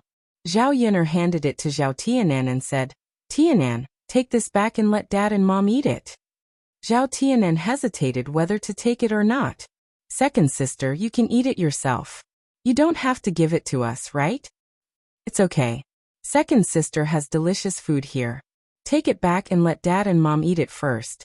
But, no buts. Zhao Yin'er stuffed it into Zhao Tianan's hand. Go back quickly. It's almost dark. Zhao Tianan sighed and nodded. Then sister, I'll go back first. Okay. Zhao Tianan trotted home, but before he went back, he first checked the situation at home. Such a good thing, naturally, he couldn't take it back in front of his family. Otherwise, his grandmother, aunt, and the other women would directly snatch the chicken soup away. They probably wouldn't even leave a chicken bone for his parents. After Zhao Tianan entered the courtyard, he heard the noise inside. It was his parents, grandmother, and aunt who were quarreling nonstop. Zhao Tianan listened attentively and heard the contents of the quarrel. Hua Chunhua shouted at the top of her voice, "You two useless guys. You can't even do something well. Mother, isn't Yun'er against giving Daodu away? Besides, Daodu is also Yun'er's biological son." Liang Jinxiao replied in a low voice, but Hua Chunhua immediately scolded him again. Third daughter-in-law, you're still being stubborn? Don't tell me you still want to keep that little bastard as a disgrace to our old Zhao family for the rest of his life? Mother, that's not it. Isn't Yun'er against it? There's no reason for me to snatch it, right? Hua Chunhua glared at Liang Jinxiao, exasperated at his failure to live up to her expectations. You're always talking back. What kind of life are you living? With a mother like you, it's normal for you to give birth to a little b***tch. Liang Jinxiao's face turned green and red. Even though she felt uncomfortable, Hua Chunhua was her mother-in-law, so she couldn't refute her. Zhao Wenhua couldn't help but advise, Mother, don't scold Jinxiao. You know Yun'er, this child, has a bit of a temper. If you send Daodu away from her, she'll definitely make a fuss. Let's take it slow and persuade her slowly. Hua Chunhua glared at Zhao Wenhua again. Persuade her? Do you think you have so much time to persuade her? By the time you're done persuading her, someone will have already sent the child over. 200 taels of silver. Hua Chunhua couldn't wait to get her hands on the 200 taels of silver. All right. You've just finished eating and you're already quarreling. If you continue to quarrel, get out. Zhao Baoshan, who had been silent all this while, reprimanded them. The whole family was so noisy that he was getting a headache.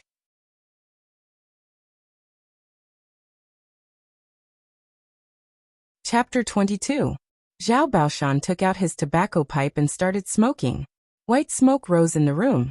Zhao Baoshan waved at Zhao Wenhua and Liang Jinxiao and said, Go back to your room and rest. Okay, father. Zhao Wenhua and Liang Jinxiao responded and went out. Seeing that Zhao Baoshan was silent again, Hua Chunhua couldn't help but say, Old man, this is 200 taels of silver. If we get 200 taels of silver, our old Zhao family will be able to buy a lot of land. Our lives will definitely be better in the future. What's wrong with letting me say a few words? Li Chuiying, who was still standing in the room, hurriedly said, Yes. Father, 200 taels of silver is not a small amount. If it's our old Zhao family's grandson, it's fine. But Daodu is a little bastard. We'll be laughed at if we keep him. It's better for us to give him away. Zhao Baoshan paused and glanced at Hua Chunhua and Li Chuiying. Don't think about money all day. Some things should be decided by Yun'er herself. Hua Chunhua and Li Chuiying shut their mouths. They knew Zhao Baoshan's temperament, and it was useless to say anything more to him. Zhao Wenhua and Liang Jinxiao returned to their own rooms. Old Zhao had a lot of family members, and they hadn't split up yet. There were 4 of them in total. Including his unmarried aunt, they could only squeeze into one room. Zhao Tianan leaned against the wall and sneaked into his own room. Seeing that Zhao Tianan had returned, Liang Jinxiao hurriedly asked, Tianan, why are you back so late? Where did you go? Have you eaten? Mother, I've eaten. I ate at second sister's house. Second sister made chicken noodle soup. It's delicious. Oh right, second sister also asked me to bring some chicken soup back. Upon hearing the chicken soup, Zhao Ping'er, who was lying in the room, immediately got up. Chicken soup? Where's the chicken soup? Seeing the chicken soup in Zhao Tianan's hands, she hurriedly took it.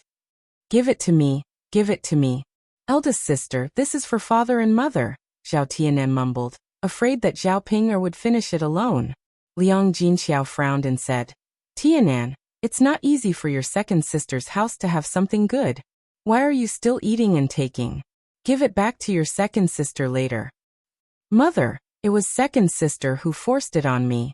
It's a gift, this is a gift, a gift, a gift. We haven't had chicken soups to drink in a long. That's right, father, mother. We haven't had any minced meat in such a long time. She asked Tianan to give it to us, so let's give it to her. Besides, you've always sent her food. Otherwise, that little bastard of hers would have starved to death. Now that she has something good, she naturally wants to send some to us. Otherwise, her conscience would have been eaten by a dog. Zhao Ping'er held the bowl of chicken soup and said matter-of-factly. Then she called Zhao Tianhua and Liang Jinxiao and said, Mother, let's eat. It's still hot. It won't taste good when it gets cold. Liang Jinxiao sighed. Seeing that Zhao Ping'er and Zhao Tianfu were staring at the bowl with greedy expressions, he said, Okay, then you two eat. At night, the sky was dotted with stars. The countryside was exceptionally quiet at night.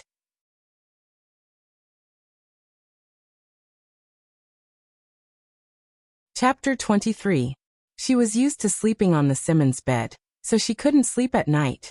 The village was near the mountain, so the temperature difference between day and night was huge. At night, the temperature was very low. Even with the thin quilt covering her body, it was still very cold. Zhao Yin'er and Daodu slept in their clothes. Daodu's lips were a little purple because of the cold.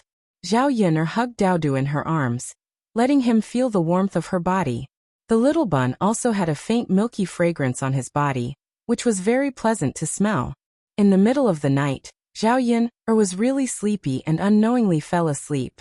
The next morning, Zhao Yin'er woke up. Today, she was going to go up the mountain and rush back for lunch, so she had to go early. Daodu was still sleeping soundly. Zhao Yin'er patted Daodu's little face and gently called out to Daodu. Daodu, mother is going up the mountain. Get up. Daodu rubbed his sleepy eyes and quickly got up. Zhao Yin'er put the things in the basket and prepared them. Then, she held Daodu's little hand and walked up the mountain. In the early morning, there was still a thin fog on the mountain, and there was a trace of coolness. Zhao Yin'er directly went to the beehive she remembered last time. This time, the purpose of going up the mountain was to get the honey. Although there wasn't much honey in a beehive, there were many beehives in the mountain. If she could get a few of them, she would be able to get a lot of honey. Zhao Yin'er took Daodu to the bottom of a beehive. First, she let Daodu hide a little further away, so that the bees wouldn't fly over and sting Daodu. Daodu, you stay here and don't move. Nyangqin is going to climb up the tree. Zhao Yin'er warned. Yes, yes. Mother. Daodu nodded sensibly. Zhao Yin'er kissed Daodu's little face. Daodu is so obedient. Then, she turned and climbed up the tree. Zhao Yin'er tried her best to be as light as possible, so as not to disturb the bees on the tree. Then she took out the tools she prepared. She lit a bunch of grass mixed with soil. This way, the grass wouldn't burn, but thick smoke would come out. After Zhao Yin'er did all this, she hurriedly climbed down the tree and retreated to Daodu's position. Not long after, the smoke became thicker and thicker. The bees that were originally staying in the beehive seemed to be unable to bear it, and slowly began to fly out of the beehive. After all, the beehive, and the beehive, Zhao Yin'er went back up the tree. Then she took out a small knife and cut a small hole in the beehive. Then, she took out all the honey from the beehive. Zhao Yin'er didn't completely destroy the beehive. The beehive was where the bees lived. She didn't want to destroy the beehive just to get some honey. In addition, she left the beehive. The bees would come back on their own. After a while, she could continue to get more honey. There wasn't much honey in one beehive. Fortunately, there were many beehives on the mountain. Zhao Yin'er followed the same method and took out 2 large jars of honey. In ancient times, honey was also a good thing. Generally, only rich families could afford it. 2 jars of honey should be worth a lot of money. Unknowingly, the whole morning had passed. Zhao Yin'er was full of harvests and prepared to go down the mountain with Daodu.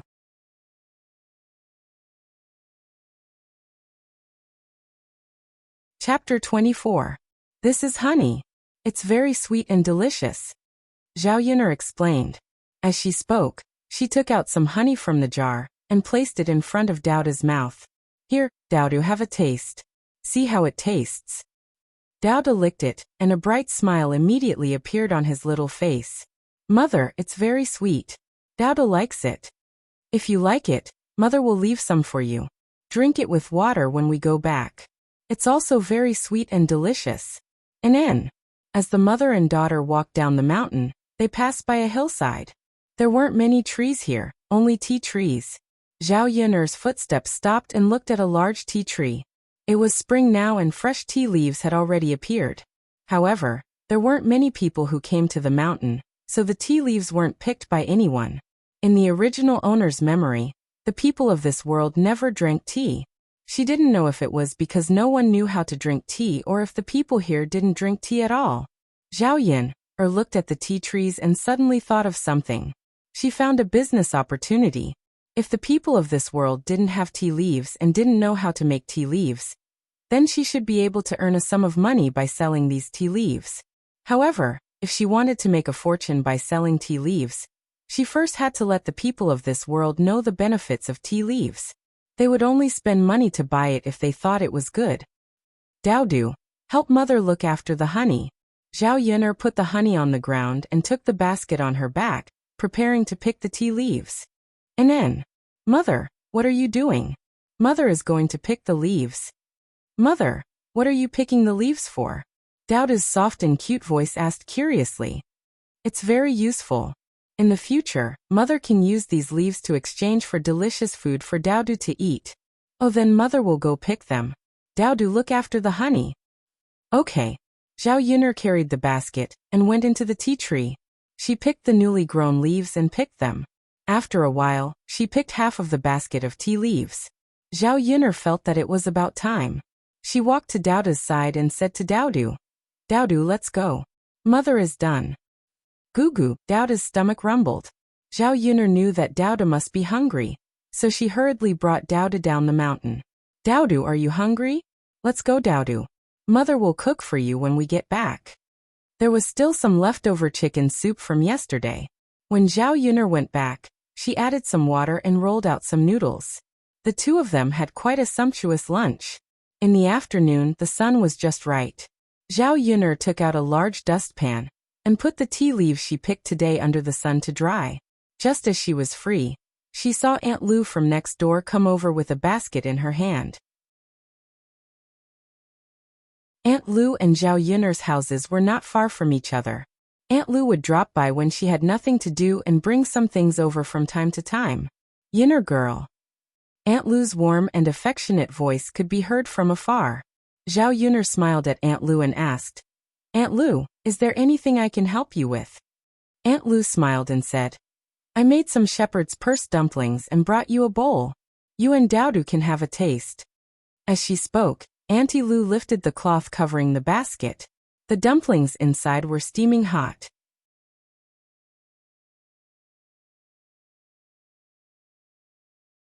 Chapter 25. Thank you, Auntie Lu. Zhao Yun'er didn't refuse. She knew that Auntie Lu was sincere in giving them to her and Daoda. Don't mention it. It's just a bowl of dumplings. Auntie Lu smiled brightly. Auntie Lu, come in and sit for a while, Zhao Yun'er said. Auntie Lu nodded with a smile. She had already eaten. Since she had nothing to do, she didn't mind chatting with Zhao Yun'er for a while. After the two of them entered Zhao Yun'er's house, Zhao Yun'er first poured a glass of water for Auntie Lu, then brought over 10 pigeon eggs from the kitchen. Zhao Yun'er was very grateful for Auntie Lu's help over the past few years. Since she had something good now, she had to give some to Auntie Lu. Auntie Lu hurriedly refused.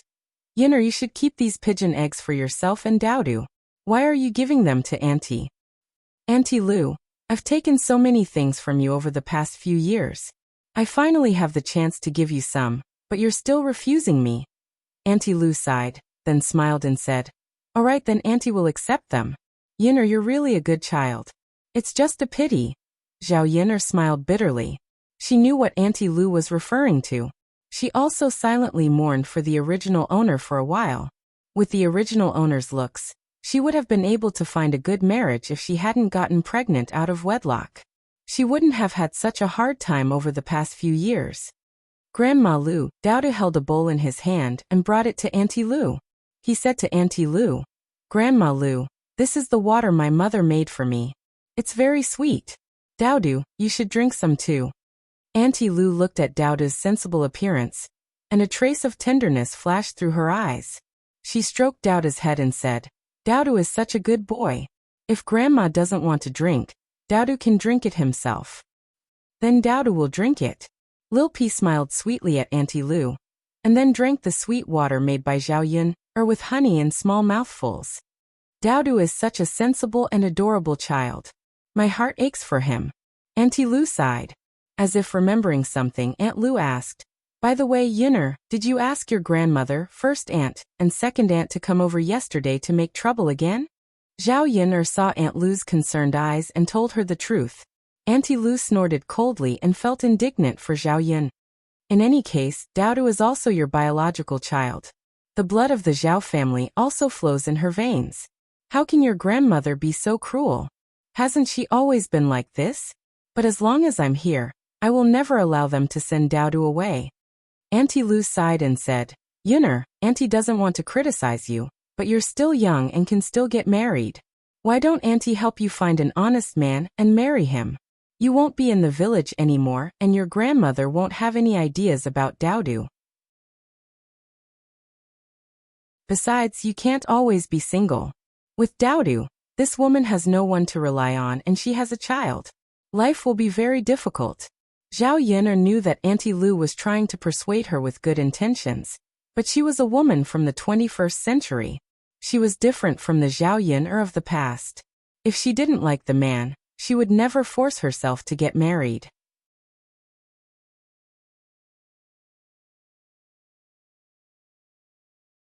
Chapter 26. When Dowdu finished speaking, Zhao Yun'er's mouth twitched slightly. She felt a bit awkward. Dowdu really engraved her words in her heart. Aunt Lu couldn't help but laugh at Dowdu's words. "Yun'er girl, Dowdu's words are really cute." Zhao Yun'er forced a smile. She was too embarrassed to tell Aunt Lu that she was the one who said those words. Aunt Lu, I think it's pretty good to raise Dowdu alone right now. I don't plan on finding someone to marry at the moment. After all, Dowdu isn't someone else's biological child. Who knows if someone will treat Dowdu badly. I don't want Dowdu to suffer even the slightest bit." Aunt Lu nodded. "That's true. Yun'er girl, it's been hard on you." "It's okay. I think it's pretty good right now. If you want to get married, just tell Auntie. Auntie will definitely try her best to find you a good match." "Okay. Oh right, Aunt Lu, I want to go to the city tomorrow. How do I get there?" Zhao Yun'er wanted to sell the 2 jars of honey, but she could only go to the city to sell them. She knew a bit from the original owner's memories. Yang City was about 10 to 20 kilometers away from the village. Yang City wasn't far from the capital. It was very prosperous and many officials in the capital had residences in Yang City. Naturally, there were many rich people in the city. "Yun'er girl, you want to go to the city?" I got some good stuff. I want to sell it and exchange it for some food. At least Dowdu and I won't starve." Zhao Yun'er explained. "Then you can take old man Hu's ox cart tomorrow morning." The two chatted for a while before Aunt Lu left. They ate too much at noon, so she and Dowdu couldn't eat the shepherd's purse dumplings that Aunt Lu sent over. After Dowdu drank the honey water, he tugged on Zhao Yun'er's clothes and said it was delicious. Children all like to eat sweets, and Dowdu was no exception. Zhao Yun'er made a bowl of the 2 jars of honey that she was going to sell. She could make more honey water for Dowdu later. Honey was good for the stomach and beauty. She could also drink some. Zhao Yun'er's life was too hard in the past. Sometimes her stomach would hurt, and her complexion didn't look too good. 2. There was nothing else for the whole afternoon. Zhao Yun'er stayed in the house with Dowdu in addition to turning over the tea leaves. When it was 4 o'clock came over, Zhao Tianfu and Zhao Tianfu came over. Dowdu was Dowdu. Was Dowdu. Was Dowdu. Dowdu was born after Zhao Yun'er got pregnant out of wedlock. He was called a little bastard by many people. Therefore, the other children in the village brought Daodu to play with them. Zhao Tianfu usually came over and took Daodu to play with some interesting things. Daodu liked this uncle very much. Big uncle, little uncle, Daodu called out sweetly. Daodu, Zhao Tianfu came over and held Daodu's little hand. Looking at her two younger brothers' love for Daodu, the corner of Zhao Yiner's mouth also revealed a smile. Zhao Tianfu took Daodu out to play in the village. Zhao Tianan stayed. He wanted to help Zhao Yin. So he filled 2 buckets with water and chopped some firewood. Second sister. Zhao Tianan looked at Zhao Yiner. He wanted to say something, but stopped.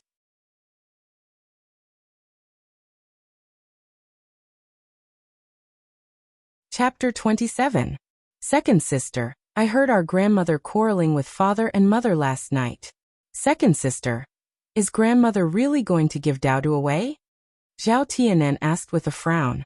Obviously, he didn't want Daodu to be sent away either. Zhao Yin was more concerned about Hu Chunhua scolding her parents. That damned old woman had indeed gone back to torment Zhao Wenhua and Liang Jinxiao. She didn't dare to visit them, and now she was venting her anger on them. Zhao Yin knew that her parents were in a difficult position, but she definitely wouldn't send Daodu away. Tianan, if grandmother bullies father and mother in the future, tell second sister. Second sister, are you going to help father and mother? Zhao Yiner puffed out her chest. Of course. I can't let father and mother be bullied. Besides, father and mother were scolded by grandmother because of Daodu. Yes, second sister, then I'll protect father and mother in the future. I'm already so old, and I have the ability. I'll also protect second sister and Daodu.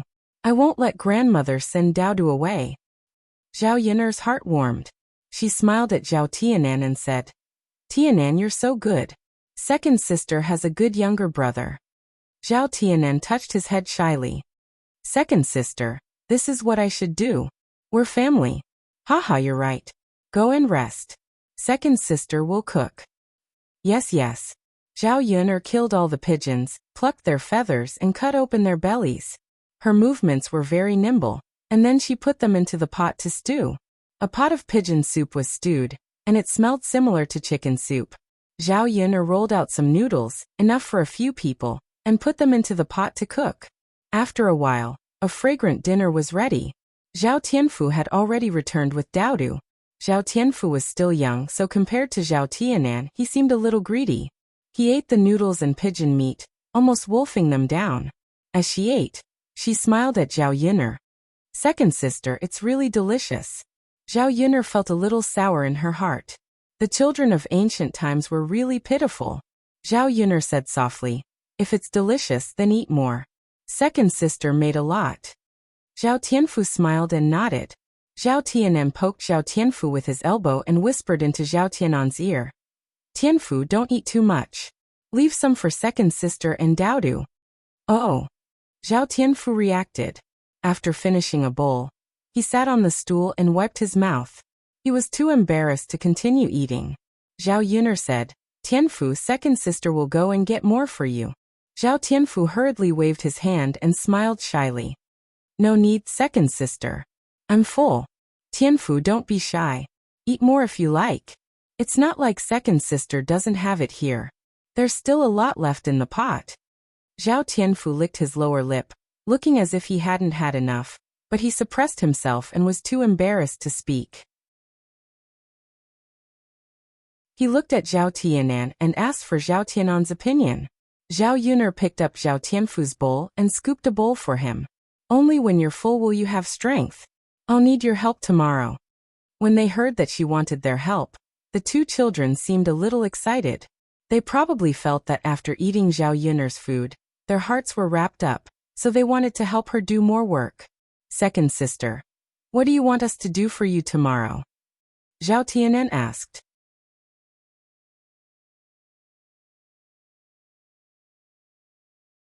Chapter 28. Zhao Yin couldn't bring Daodu with her when she went to town tomorrow.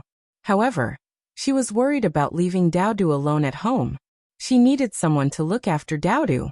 Sister, of course, Zhao Tianan and Zhao Tianfu said with a smile. Okay, I'll leave Daodu to you. Don't worry, sister. We'll look after Daodu. We won't let Daodu get bullied. Okay. Zhao Tianan and Zhao Tianfu went back after they were full.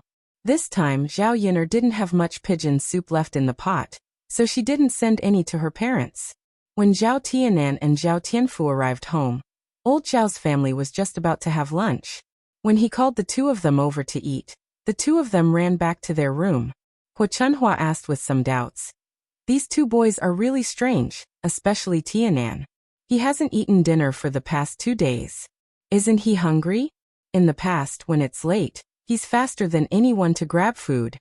After Hu Chunhua finished speaking, Zhao Ping'er, who was sitting and eating dinner, snorted coldly. Let's go to that little b****tch Zhao Yin'er's place to eat. The dishes on the table were only a few plates of cabbage and shepherd's purse picked from the ridge in the fields. There was nothing else. There wasn't a trace of oil in the dishes. Just looking at them made one lose their appetite. How could they compare to the taste of the chicken soup she drank last night? What can we eat at her place? Hu Chunhua snorted coldly, seemingly very disdainful. Let alone good food. If that little b****tch could fill her stomach, she would admire it.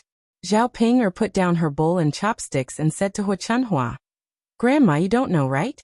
Zhao Yin'er made chicken soup last night. Tianan had gone to drink chicken soup and eat chicken. Today he brought Tianfu over. Who knows what good things he's going to eat. At the mention of the chicken soup, Li Chuiying's eyes suddenly lit up. He licked the corner of his mouth as if he was craving for it. Where did that girl get this good stuff? Hu Chunhua was a little puzzled. She didn't know why, but when she heard that Zhao Yin'er was eating good food, she felt very uncomfortable. Zhao Ping'er shrugged her shoulders and said, Who knows? If he didn't steal it, then he must have gotten it through some other means. After Zhao Ping'er finished speaking, Liang Jinxiao glared at her and reprimanded. Ping'er, how could you say that? If you don't want to say it, then don't say it. Zhao Ping'er pouted and poked at the food in her bowl. It tasted so bad. If it weren't for the fact that she was afraid of starving, she really wouldn't be able to eat it. Haha, that girl has grown up. She's learned how to steal things. How can this be? She's going to embarrass our old Zhao family in the future. Hu Chunhua said angrily, as if she had found another reason to look for Zhao Yin. Liang Jinxiao hurriedly explained, Mother, don't misunderstand. Don't listen to Ping'er's nonsense. Yin'er didn't do anything sneaky. Yesterday, when I went to Yin'er's place, I saw that she went to the mountains to catch pigeons. She even took some pigeon eggs and stewed them with pigeon soup. It's not chicken soup, it's just pigeon soup. Hu Chunhua snorted coldly. That girl has indeed grown up. She even went to the mountains to steal birds' nests. It'll be good if she's eaten by wild beasts. That's enough. Don't you find it annoying to keep chattering? Do you still want to eat? Zhao Baoshan asked impatiently.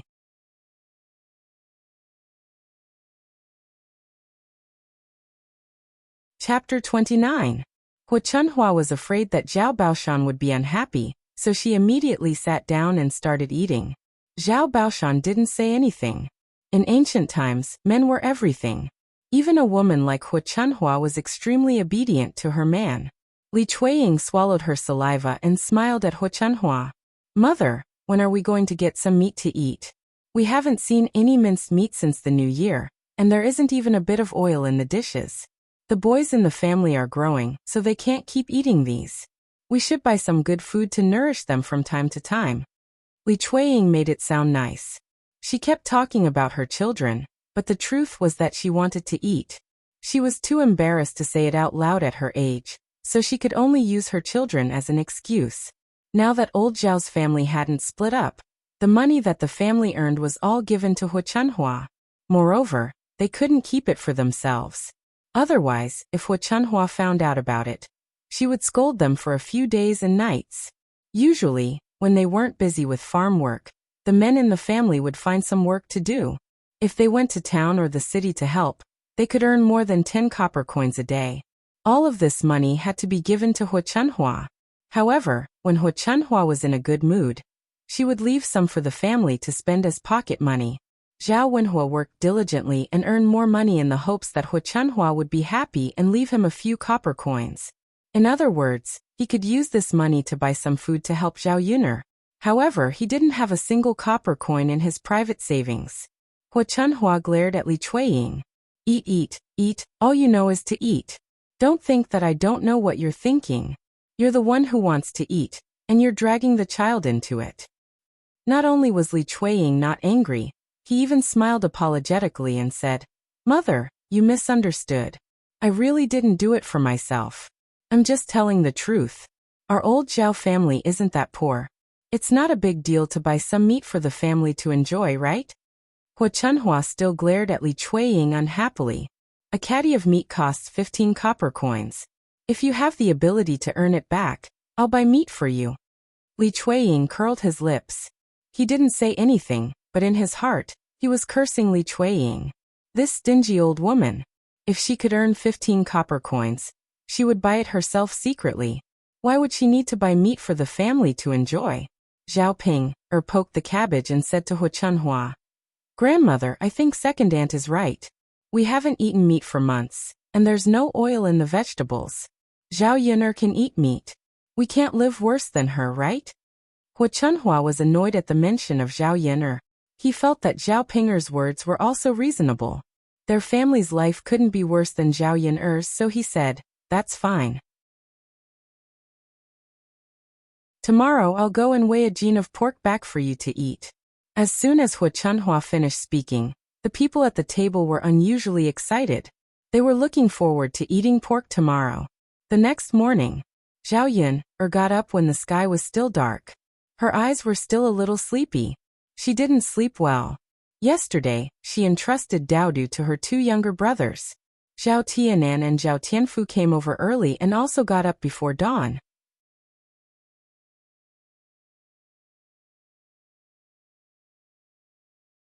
Chapter 30.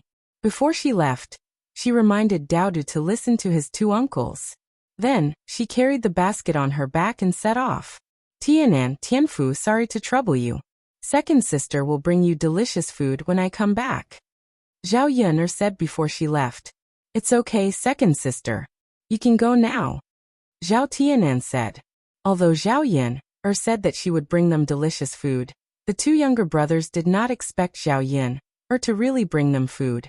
After all, the dinner they had at Zhao Yuner's place was already delicious. Zhao Yuner followed Aunt Lu's instructions and went to Old Man Hu's house to take the ox cart. It cost 3 copper coins per person to go there, and 6 copper coins for a round trip. Zhao Yuner did not have a single copper coin on hand now. She had to borrow money from Aunt Lu to take the ox cart. When she arrived at Old Man Hu's house, there were already a few people sitting in Old Man Hu's cart. They were all preparing to go to the city market. In addition to farming at home, the villagers would also go to the city to sell things in their free time. Some of them sold vegetables, some of them sold silk flowers, and some of them sold other things that they had woven themselves. Although they could not sell for much money, they could more or less supplement the family's income. The game that Lu Lei hunted on a daily basis, except for the people in the village who would buy some, most of it would be sold in the city. The restaurants in the city liked to buy game, and would usually offer a good price. When they saw Zhao Yuner go over, the madams in the carriage began to chatter. The matter of Zhao Yuner giving birth out of wedlock caused the people in the village to more or less gossip about her. Usually, no one was willing to pay attention to her. They all thought that she was an unclean and dissolute woman. Oh, isn't this Liang Jinxiao's second daughter? One of the madams said at the top of her voice, not avoiding the topic at all. That's right. I've never seen her go to the city. Why did she go out today? Who knows? She probably went out to sell things. She still has the nerve to come out for a walk. What's there to be embarrassed about? She can even do the ugly thing of having a child out of wedlock. What else can't she do? That's true. TSK. Just by looking at their lofty ideals, the shady business they did was disgusting. Sigh, if it was my daughter, I would have broken half of her leg.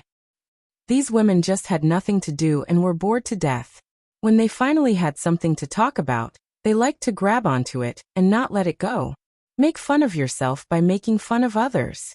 Even in front of Zhao Yun'er, he did not know how to restrain himself. Zhao Yun'er was too lazy to argue with these women. These rural women had no manners at all. If he argued with them, he would feel that it was a waste of his saliva.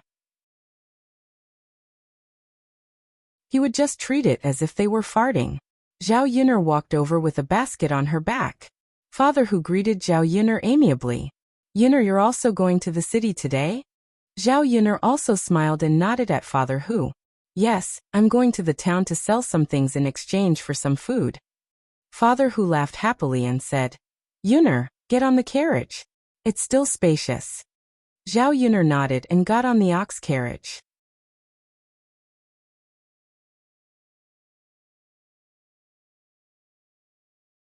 Chapter 31.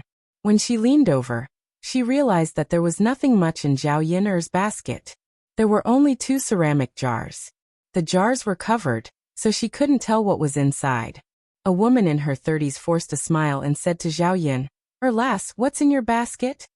Zhao Yun'er replied indifferently, nothing. How could the woman believe Zhao Yun'er's excuse? She grinned and leaned over. Lass, just tell auntie. We're from the same village. When we go to the city to sell something good, we'll tell each other. Of course it's not as good as auntie's. If I tell you, I'm afraid you'll laugh at me, so it's better not to say, Zhao Yun'er said. When the woman saw that Zhao Yun'er didn't want to say anything, she felt bored and couldn't help but scold her. If you don't want to say it, then don't say it. Anyway, it's definitely not something good. There are some people in the city who haven't been there before. If they sell something they think is precious, probably no one will want it. When you go to the city, you won't be able to sell the thing and even have to pay for the carriage. These words were naturally for Zhao Yun'er to hear. Zhao Yun'er's lips curled up slightly. Instead, she smiled and said politely, Thank you for your concern, auntie, but this is my business. The woman was so angry at Zhao Yun'er that she snorted softly. She turned around and scolded Zhao Yun'er in front of the other women. Zhao Yun'er pretended not to hear. Her mouth was on other people's bodies. Why should she care about what other people said? Zhao Yun'er sat on the ox cart and waited for a while. Later, a few people came one after another. Seeing that it was about time, Old Man Hu shouted and prepared to set off. The ox cart's speed wasn't as fast as the horse carriage. It swayed as it drove towards Yang City. It was a journey of more than 10 miles. It would be too tiring to walk there. Basically, when they went there, they would bring things with them. Old Man Hu's long whip whipped the cows' buttocks as they hurried on their way. He even hummed a tune from the countryside, looking carefree and relaxed. The morning air was very fresh, mixed with the fragrance of the earth. Along the bumpy road, Zhao Yun'er felt that it was a different kind of fun. About an hour later, they arrived at Sun City. At this time, the morning sun had already risen. Sun City was bustling with activity. After entering, they saw stalls of various sizes selling all kinds of things. It was early in the morning, and the aroma of breakfast spread throughout the streets. Zhao Yun'er hadn't eaten breakfast yet, but she was already a little hungry from the aroma. Father Hu found an open space and stopped. Then he called out to the people in the car, You guys go ahead. I'll wait here. After he finished speaking, he took out his tobacco pipe and tobacco pouch, sat on the ox cart, and began to leisurely smoke. The women who brought things over to sell alighted one after another. There was a fixed place to set up stalls in the city to sell things. When they went there, they had to pay a booth fee of 3 copper coins. Zhao Yun'er knew that her honey was good stuff. If she brought it to the market, ordinary people might not be able to afford it. She had to find a shop that specialized in selling honey, and then resell her honey.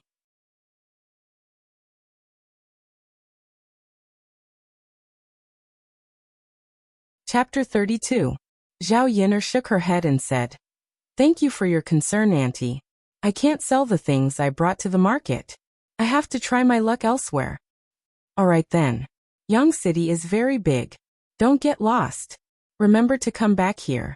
The woman reminded her. Zhao Yun'er nodded. Thank you, auntie. With that, she carried the basket on her back and walked on the streets of Yang City. She began to look for a shop that could sell honey.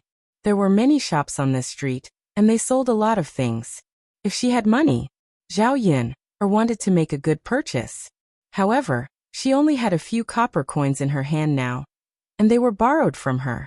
After searching for about half an hour, Zhao Yin, finally found a shop, so she walked into the shop. The shop owner saw that Zhao Yin was dressed plainly, and there were even a few puttings on her clothes. However, it was clean and tidy. Thus he asked, "Miss, are you here to buy something?" Zhao Yin shook her head. "No, I'm here to sell something." The shop owner was amused by Zhao Yin. "I don't lack anything here. I wonder what you want to sell to me?"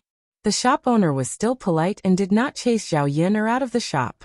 If it were other shops, they would probably be too lazy to listen to Zhao Yin's nagging. "I saw that you sell honey here. I have some honey, so I want to sell it to you," Zhao Yin said. As she spoke, she took out the honey from the basket on her back and handed it to the shop owner. When he opened the jar, the sweet smell of honey wafted out. The shop owner leaned forward and took a look. Actually, they had a special supply channel for their honey. They did not sell it separately.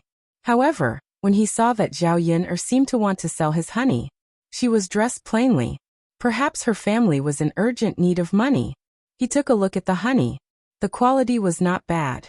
It was even more fragrant than the honey in the shop. "Take a look. What do you think of my honey?" The shopkeeper smiled at Zhao Yin and said, "That's right. It's just that this honey is basically bought by rich people. If I have too much stock, the honey might go bad. If I accept your honey, I will also be taking some risks. I can give you a slightly lower price." Zhao Yin could understand. There weren't many preservatives in ancient times, and things couldn't be left aside forever. "Then tell me the price. I can accept it. I'll definitely sell it." She was currently in need of money. No matter how much she could earn, it was better than not having any money at all. "Miss, I'll give you 800 copper coins for these 2 jars of honey. What do you think?" This price was actually higher than Zhao Yin's expectations. The shop owner would buy it from her, and then sell it. In the middle, he would more or less receive some profit. Looking at the shop owner, she realized that he was a shrewd businessman. The price he gave her should be reasonable. After thinking for a while, he replied, "All right, 800 copper coins it is." "Okay." The shop owner settled the bill for Zhao Yin and told her that if she had more, she could send it directly to the shop. It was considered a long-term business. With 800 copper coins in her hand, Zhao Yin was a little excited. This was the first pot of gold she had earned since she came to this world. It would only get better and better in the future. 800 copper coins was not a small amount in the countryside. Pork was only 15 copper coins per catty. Converted to the money of this era, it was equivalent to 800 yuan in the 21st century.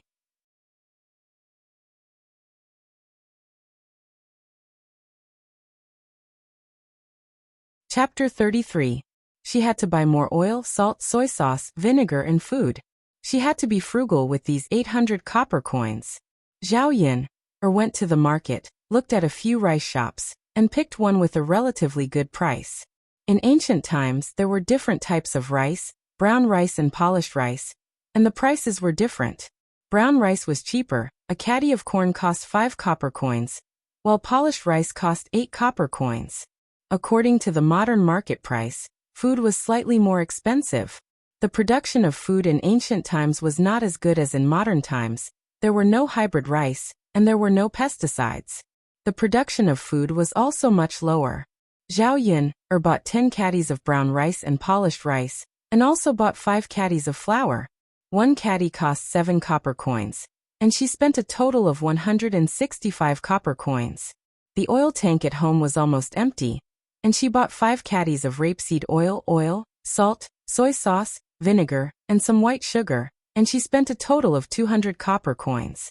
She spent more than half of the money on a casual purchase.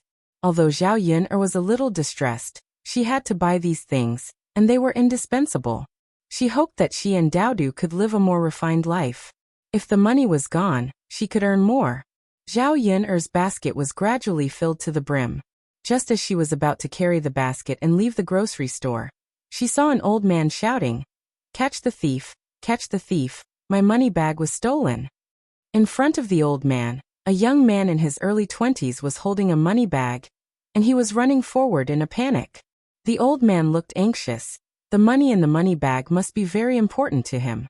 Zhao Yin had been a police officer for so many years, and when she saw a thief, she habitually went to catch him. She put the basket in the grocery store and said to the shop owner, "Please help me take care of it, I'll come back to get it later." After saying that, he dashed out. Although Zhao Yin's body was a little weak, she was still agile, and her light body shuttled through the crowd, and she was still quite fast. Soon she caught the thief. Zhao Yin grabbed the thief's shoulder and angrily said to the thief, "You dare to steal money in broad daylight, you're really capable. Hurry up and hand over the money bag, or else I won't be polite to you." When the thief saw that it was a young lady's house, he wasn't afraid at all. He was a man. Could it be that he couldn't beat a woman? "You stinky woman. Why do you care so much? If you don't let me go, I won't be polite to you," the thief warned. As he spoke, he began to resist and wanted to break free from Zhao Yin. Zhao Yin had many years of experience in catching thieves, so she was able to easily deal with thieves who wanted to escape from her hands. Seeing that the thief was about to resist, Zhao Yin twisted the thief's arm, and the sound of a pig howling could be heard. "Ouch, ouch, ouch! You stinking woman, let go of me!" the thief shouted. Zhao Yin's lips curled into a faint smile. "If I want to let you go, it's very simple. Hurry up and hand over the money bag." I'll hand it over, okay?" the thief said. "Give it to me." Zhao Yin stretched out a hand in front of the thief, indicating that the thief should hand over the money bag to her. The thief pretended to hand it over, but he tried to break free.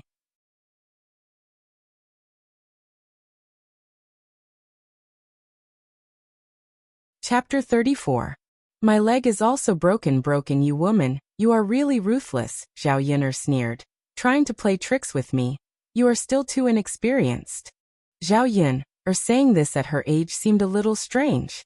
If he fell in the hands of others, it would be fine, but to fall in the hands of a little girl, the thief suddenly felt that he had lost face. But the strange thing was that he, a young lad, could not even resist a little girl. The fight between the two people attracted a lot of people to watch. Seeing a little girl being able to suppress a big man, it was very novel. This thief was called Huang San. Because of stealing things, he was also considered to be famous in the city. He often robbed some women and children's things. Being young and impetuous, he ran fast. Others could not catch him in a short time, so he could only suffer in silence. Most of the people on the street were doing business. They saw too much, so they did not have the time to care about this kind of thing. Who would have thought that today, a little girl would appear and actually catch Huang San? This little grandson, he usually does a lot of bad things. It's good to catch him. He is so young, he can't do anything well, so he wants to steal things, to be a thief. He should be properly taught a lesson, doing shameful things. Hit him, hit him. More and more people gathered around. All of them were clapping and cheering for Zhao Yin and started to curse Huang San. "Miss, I will give it to you. This time I will really give it to you, okay? Let me go." Huang San started to admit defeat and begged for mercy.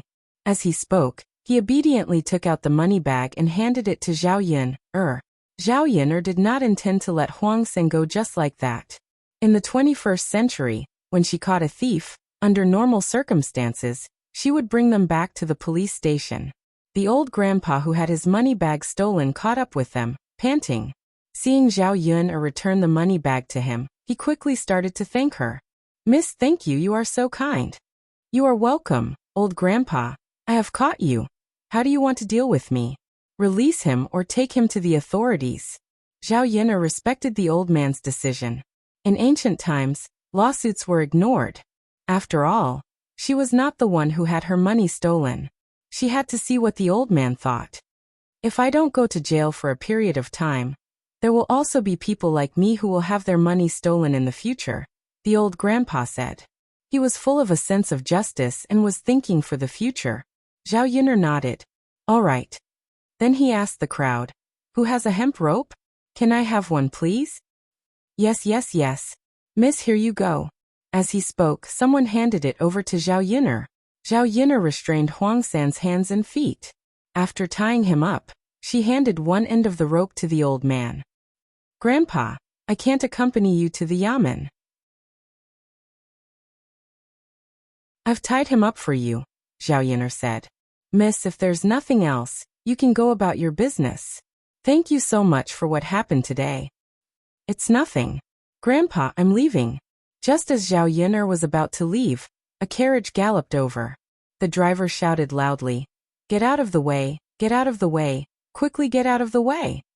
The people who were surrounding Zhao Yin'er moved away. Huang San was tied up by her and could not move for a moment. Zhao Yin'er tried to push Huang San away, but in the blink of an eye, the carriage was in front of her.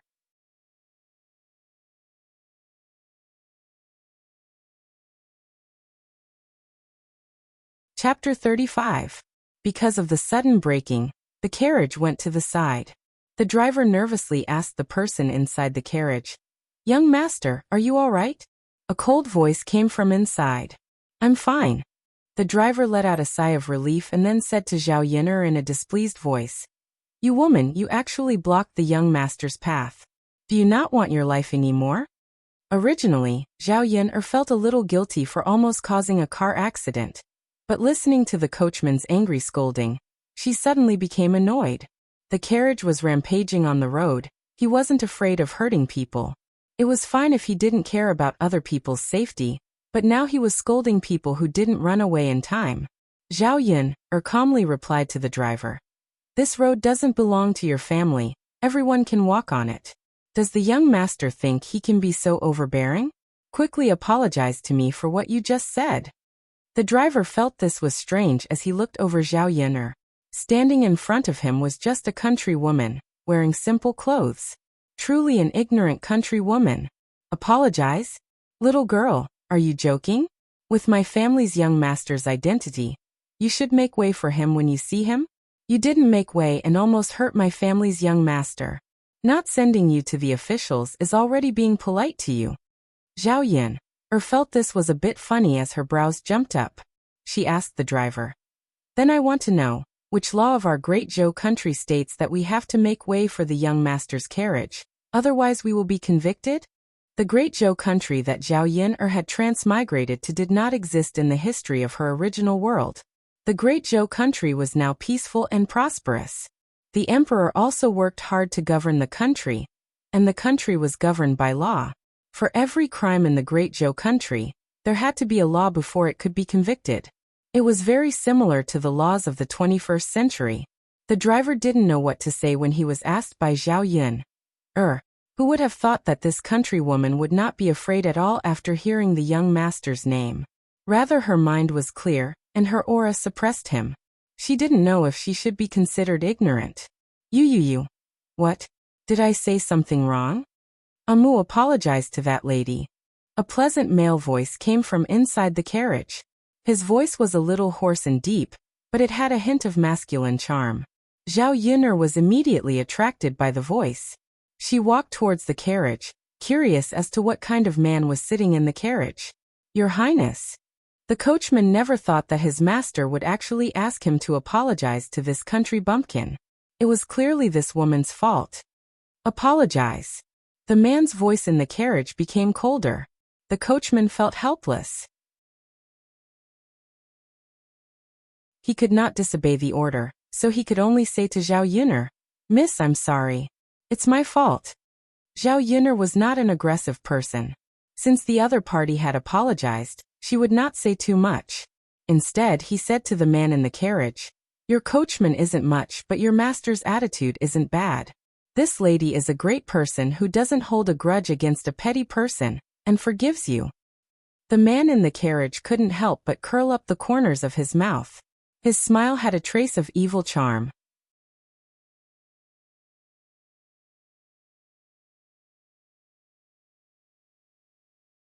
Chapter 36. At the moment when the carriage curtain was lifted, Zhao Yin'er suddenly stared blankly. The man sitting inside was wearing a purple brocade robe and had a noble temperament. His jet black hair was tied up high. His skin was bright and clear, and there was a hint of coldness in his eyes. His eyebrows were like swords, and his body was like a jade tree. His pair of phoenix eyes were awe-inspiring. And at this moment, he was looking at her playfully. Zhao Yin's first reaction was, how could there be such a good-looking man? He was much more handsome than those male stars on TV in the 21st century. More importantly, this man had a noble temperament that ordinary stars didn't have. This kind of noble temperament could only be cultivated by people who were born in a good environment. Zhao Yin was a little dazed for a moment. She was a normal woman, and it was normal for her to like handsome men. Mu Lianfeng looked at the woman in front of him. She was less than 20 years old, and her body was a little thin. Her face was pale, and her clothes were plain. It was obvious that she came from a poor family. However, the woman in front of him was very delicate and pretty. Her black and bright eyes were even more lively. In addition, Zhao Yin's words just now. She was a little different from ordinary girls. Seeing Zhao Yin staring at him, Mu Lianfeng's lips curled up into a smile. Miss, have you seen enough? Zhao Yin just realized that she was actually infatuated with a handsome man, and was even teased by him. She couldn't help but feel a little embarrassed. I've seen enough, Zhao Yin said softly. Miss, if you haven't seen enough, you can take a closer look. Oh. Zhao Yin glared at Mu Lianfeng. Boring. Originally, she had a good impression of this man, but because of Mu Lianfeng's words, it was all gone. Zhao Yin turned around and handed Huang San to the old man, then turned and left. Mu Lianfeng, who was sitting in the carriage, stroked his chin with interest. Your Highness, don't blame me for talking too much. Look at this country girl. She doesn't know anything and is very rude to you. Why are you so polite? The coachman couldn't help but ask. You talk too much. Mu Lianfeng only threw out these two words. Mu Lianfeng couldn't help but feel a little curious when he heard the discussions around him. He asked the coachman to inquire about what had just happened. Looking at Zhao Yin's weak body walking away, she became even more curious about her because of what Zhao Yin had done. She was clearly a woman, but she was able to do such a brave thing. Mu, let's go, Mu Lianfeng said. All right. The luxurious carriage swayed as it left. Zhao Yin returned to the grocery store and took back her basket. Even the store owner was full of admiration for Zhao Yin's actions just now. He said to Zhao Yin, Miss, you're really a good person. You're really amazing. Zhao Yin smiled and said, It's nothing. When I see thieves, I just don't like them stealing things. At the same time, it was also her professional habit. The store owner nodded. That's true. However, there aren't many people like you who are willing to stand up for others. Miss, you have to be careful. This Huang San also knows a lot of hooligans. I'm afraid that they will find trouble with you in the future.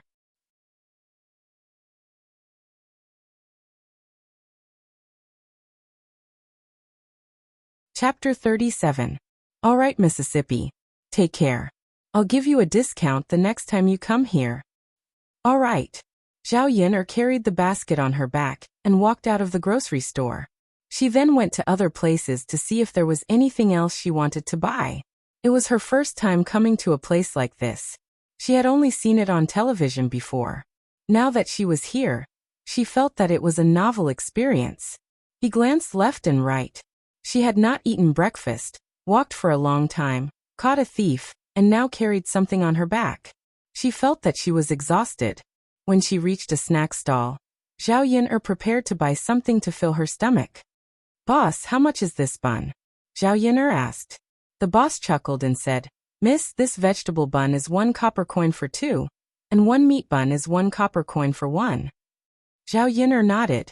After conversion, it was about the same as the prices in the 21st century. Thus she called out to the boss of the bun shop. Boss, give me 2 vegetable buns and 6 meat buns. All right, the boss chuckled in response.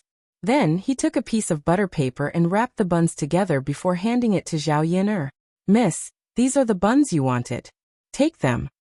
When Zhao Yin took them, she handed over 7 copper coins.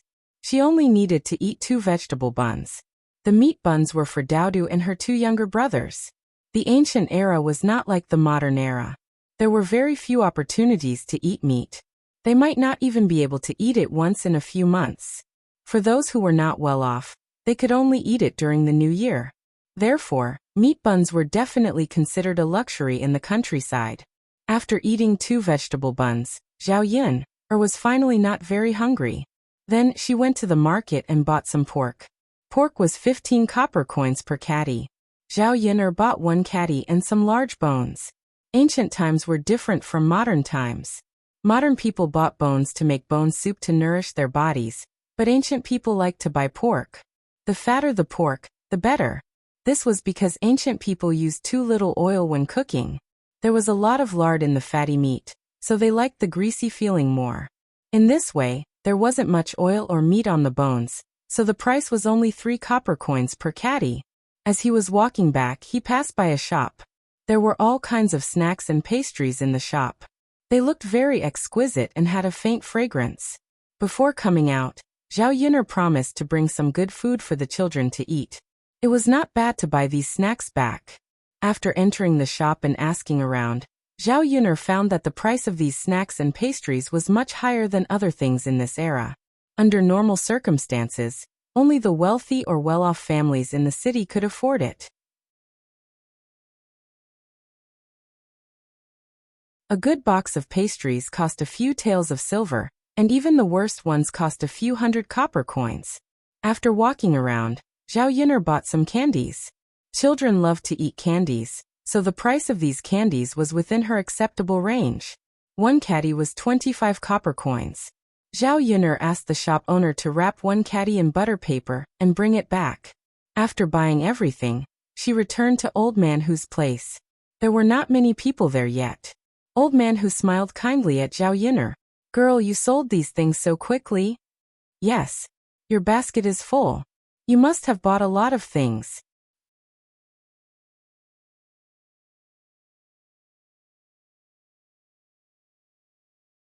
Chapter 38. Okay, girl, quickly sit down and rest. You must be tired from carrying it on your back. Wait a little longer. The others should be done soon. Let's go back together, Papa Hu said. Actually, it was not easy to sell things in the city. Many times, when there was no one in the market, they might not be able to sell all the things they brought over. However, at about 10 o'clock in the morning, they would all have to come back. Papa Hu would only wait until this hour at the latest. It would take time for the carriage to reach the village. It would take an hour for the carriage to wobble. It would be just in time for lunch on the way back. Okay, Zhao Yun nodded in response. As she spoke, she sat in the carriage and put the basket on the back. She wiped the beads of sweat on her forehead and chatted with Papa Hu from time to time. From Father Hu's mouth, Zhao Yun also understood some of the situation in the city. Yang City was rich and prosperous, especially prosperous in business. There were many famous businessmen in the city, all of whom were extremely wealthy. Some were even as wealthy as a country. The most influential family in Yang City was the Helian family. In addition to doing good business in Yang City, the Helian family had shops and businesses in the capital and other cities. Ordinary people could only look up to these rich families. After all, the distance between them and them was still too far. Zhao Yun listened with great interest. What she was most interested in now was making money. Only by making money could she lead a good life with Daodu and live a smooth life in ancient times. After waiting for about an hour, the other women also came back. Many of them brought back things that were not sold. Business is really bad today. Look, there's still half a basket of vegetables that haven't been sold. Me too. I didn't sell many of these silk flowers. With the travel expenses, I can't even cover the capital. Business is like this. It depends on luck. Sometimes if you're lucky you can sell it in a while. If you're unlucky you'll lose money. This business is not good. Yes, it's not good. Earning money is never easy. Let's take it slow. If we don't come out and try, we won't be able to earn a single cent. Anyway, we women can't do much farm work at home. Well, it's fine. I'll come again tomorrow. While they were talking, they got on the carriage and saw that Zhao Yun had already returned. Moreover, she had bought a lot of things in her basket. Needless to say, Zhao Yun must have sold the things she brought today. Only then would she have the money to buy these things. These women couldn't help but feel jealous when they saw this. Some of them asked in a sarcastic tone, Yuner, you must have sold a lot of things today, right? Zhao Yuner replied faintly, it's all right. How is this okay? I think you sold it for a lot of silver, at least a few hundred copper coins. Don't you think so? The other women also responded, that's for sure. The things in this basket add up to a few hundred copper coins. The things sold will definitely be worth more than that. That's really a lot of money. I sold it for so long, but I only sold it for 20 copper coins.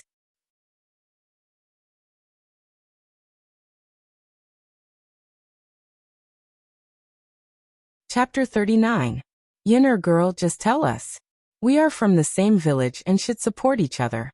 If you have any good ways to earn money, share it. That's right, Yuner girl. We are also working hard to earn money. If you tell us, we won't have to work so hard in the future. These women chattered as if Zhao Yuner was a stingy person and would let them down if she didn't tell them what she was selling and how she earned money. Zhao Yuner was also very disgusted by these people's righteous attitude. She didn't believe that if they had a good way to earn money, they would tell others so easily. You all want to know? Zhao Yuner curled her lips and a trace of slyness flashed across her eyes. Of course.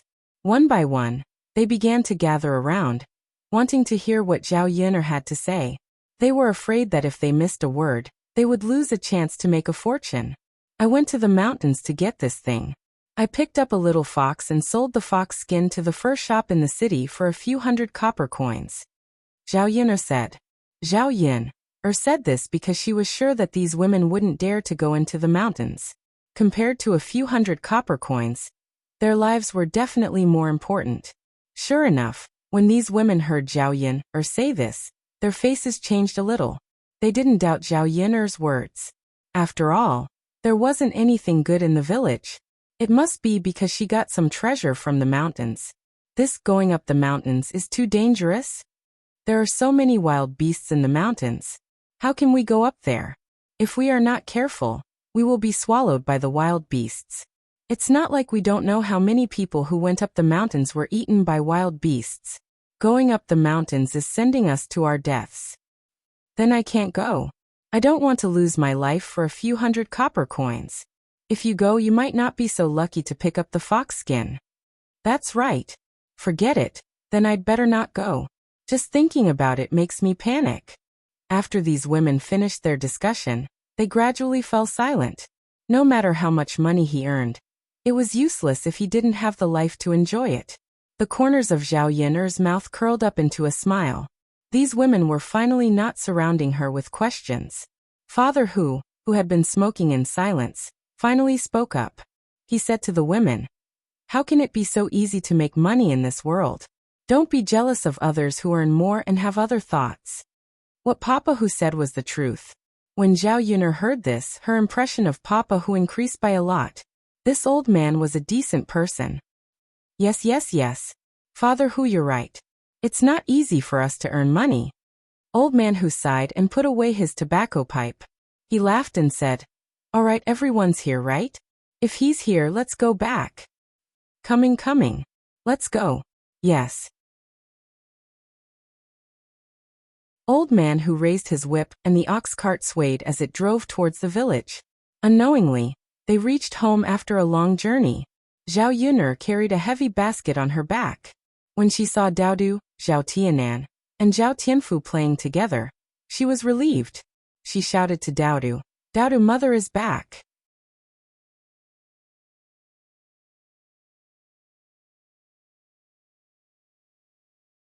Chapter 40. Mother. The little guy looked very excited, probably because he had never left her side for such a long time.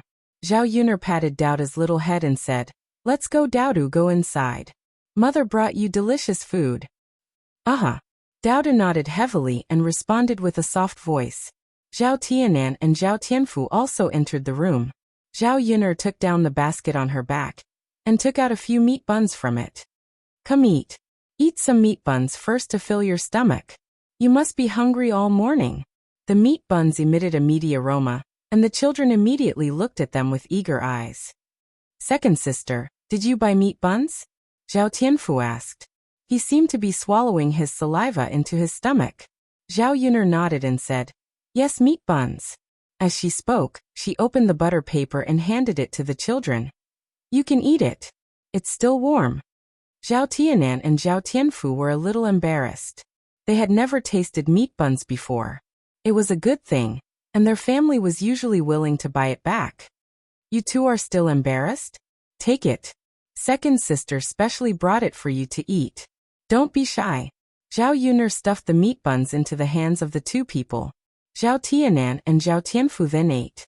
Dao De held the meat buns in his hands, looked up at Zhao Yuner, and asked in a soft and cute voice, "Mother, you don't want to eat?" "Mother has already eaten." "Oh, then Dao De can rest assured." Dao De smiled sweetly at Zhao Yuner, making her heart soften.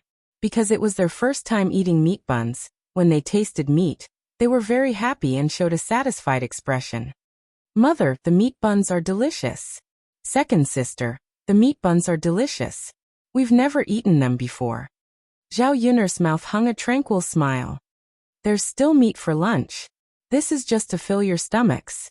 "Mother, there's still meat for lunch?" Dao De's beautiful eyes lit up. "Yes.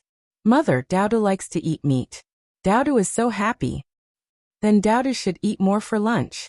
Zhao Yuner smiled and touched Dao De's little face. This little guy really needed some nourishment. When she earned more money, she would feed Dao De until he was chubbier and cuter. It was better for children to be chubby. "Second sister, Tianfu and I should go back at noon," Zhao Tianan said. She had been eating at Zhao Yuner's place for several meals in a row. She felt that it was not very good. "What's wrong, Tianan? Can't you eat at second sister's place?" "No. Second sister, I always eat at your place. I feel bad about it." "Haha, what's wrong with that? Why are you always so polite with me? In the future, second sister will often go out. Will I be embarrassed to ask you to help me look after Dao De?" "Second sister, if you're polite with me, then I won't ask you for help in the future. We're a family, so there's no need to draw such a clear line." Zhao Tianan bit his lower lip.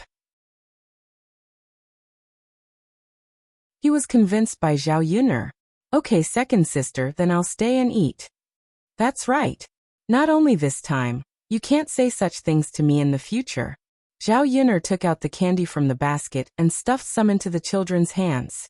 Then she let them go out to play and come back later. She was going to make lunch.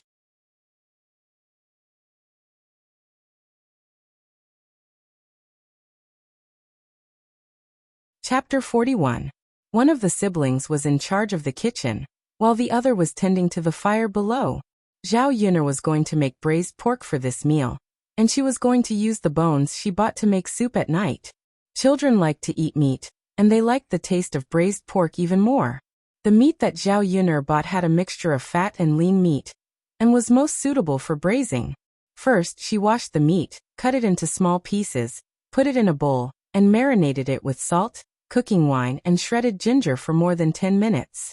In addition to the braised pork, Zhao Yuner first stir-fried a plate of melon head that she brought back from the mountain yesterday. "Second sister, can I ask you a question?" Zhao Tianan asked while tending to the fire. Zhao Yuner stir-fried the meat and replied, "What's the question? Just say it." "Second sister, why do I feel like you've changed?" "I've changed? Well, you weren't like this before." Zhao Yuner smiled. "Isn't it good that I've changed? You don't like the way I am now?" Zhao Tianan hurriedly said, No, second sister. I think you're good the way you are now." "Haha, so you don't have to ask so many questions. People always change. Only after experiencing a lot will you become the person you want to be." For example, in the past, second sister would only be bullied, causing Dao De to be wronged. Now second sister wants to be stronger and let herself and Dao De live a good life. Zhao Tianan nodded heavily. "Second sister, you're right. Tianan, make the fire bigger. Second sister needs to roast meat now." Zhao Yuner called out. "Okay, second sister." This time, Zhao Yuner went to the city and bought some of the seasonings that she usually needed for cooking. Compared to grain, these things were not expensive. After the oil was heated up, Zhao Yuner put the chopped ginger, garlic, and other ingredients into the pot and stir-fried for a while. Then she put in the meat, and added some soy sauce and other seasonings. Not long after, the kitchen was filled with the aroma of meat. Zhao Tianan only felt that the aroma of the meat was too alluring. In the past, the roasted meat at home didn't smell like this. The saliva in his mouth kept flowing into his stomach. When the broth in the pot gradually decreased, Zhao Yun'er asked Zhao Tianan to reduce the heat, and began to collect the broth. The taste of the braised pork she made was praised by everyone as delicious. It was even better than the food cooked by the chefs of the star hotels outside. The steaming rice in the other pot was almost done. Just as she was waiting for Daodu and Zhao Tianfu to come back for dinner, she saw a 5 or 6-year-old boy running over to Zhao Yun. He panted and said, "Daodu's mother, Daodu was beaten up by someone. Hurry over." Zhao Yun'er recognized this child. He was the youngest son of the family Zhu next door, Zhu San'er. When Zhao Yun'er heard this, her mind went blank for a moment. She hurriedly asked, "San'er, where was Daodu beaten up? Hurry up and take me there." "At the paddy field," Zhu San'er said.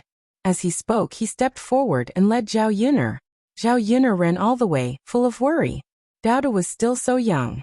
What if he was hurt by other children? Children were not as strong as adults. Even the slightest bump would not be tolerated. Zhao Yun'er followed Zhu San'er to the paddy field. She saw Daodu standing at the side and crying. Zhao Tianfu was wrestling with another child. There were other children around, cheering and watching the scene.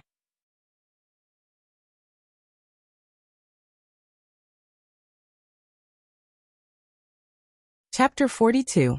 Fight! Fight! Fight, fight, fight! Let's see who's better. The children around them shouted, making it seem as if Zhao Tianfu and Zhao Tianyu were fighting. Although Zhao Tianyu was younger than Zhao Tianfu by a year, he was much taller and stronger than Zhao Tianfu. Li Chuiying was not like Liang Jinxiao. He was not as honest as Liang Jinxiao. When the second son received some wages, he would deliberately say that it was lower and then keep some. He would use the money to secretly buy good food and hide in the house to eat. Old Zhao's rule was that he could not eat alone. If old Madame Zhao knew about this, she would definitely reprimand him. It was because Li Chuiying bought some good food for Zhao Tianyu from time to time that Zhao Tianyu was able to eat well since he was young.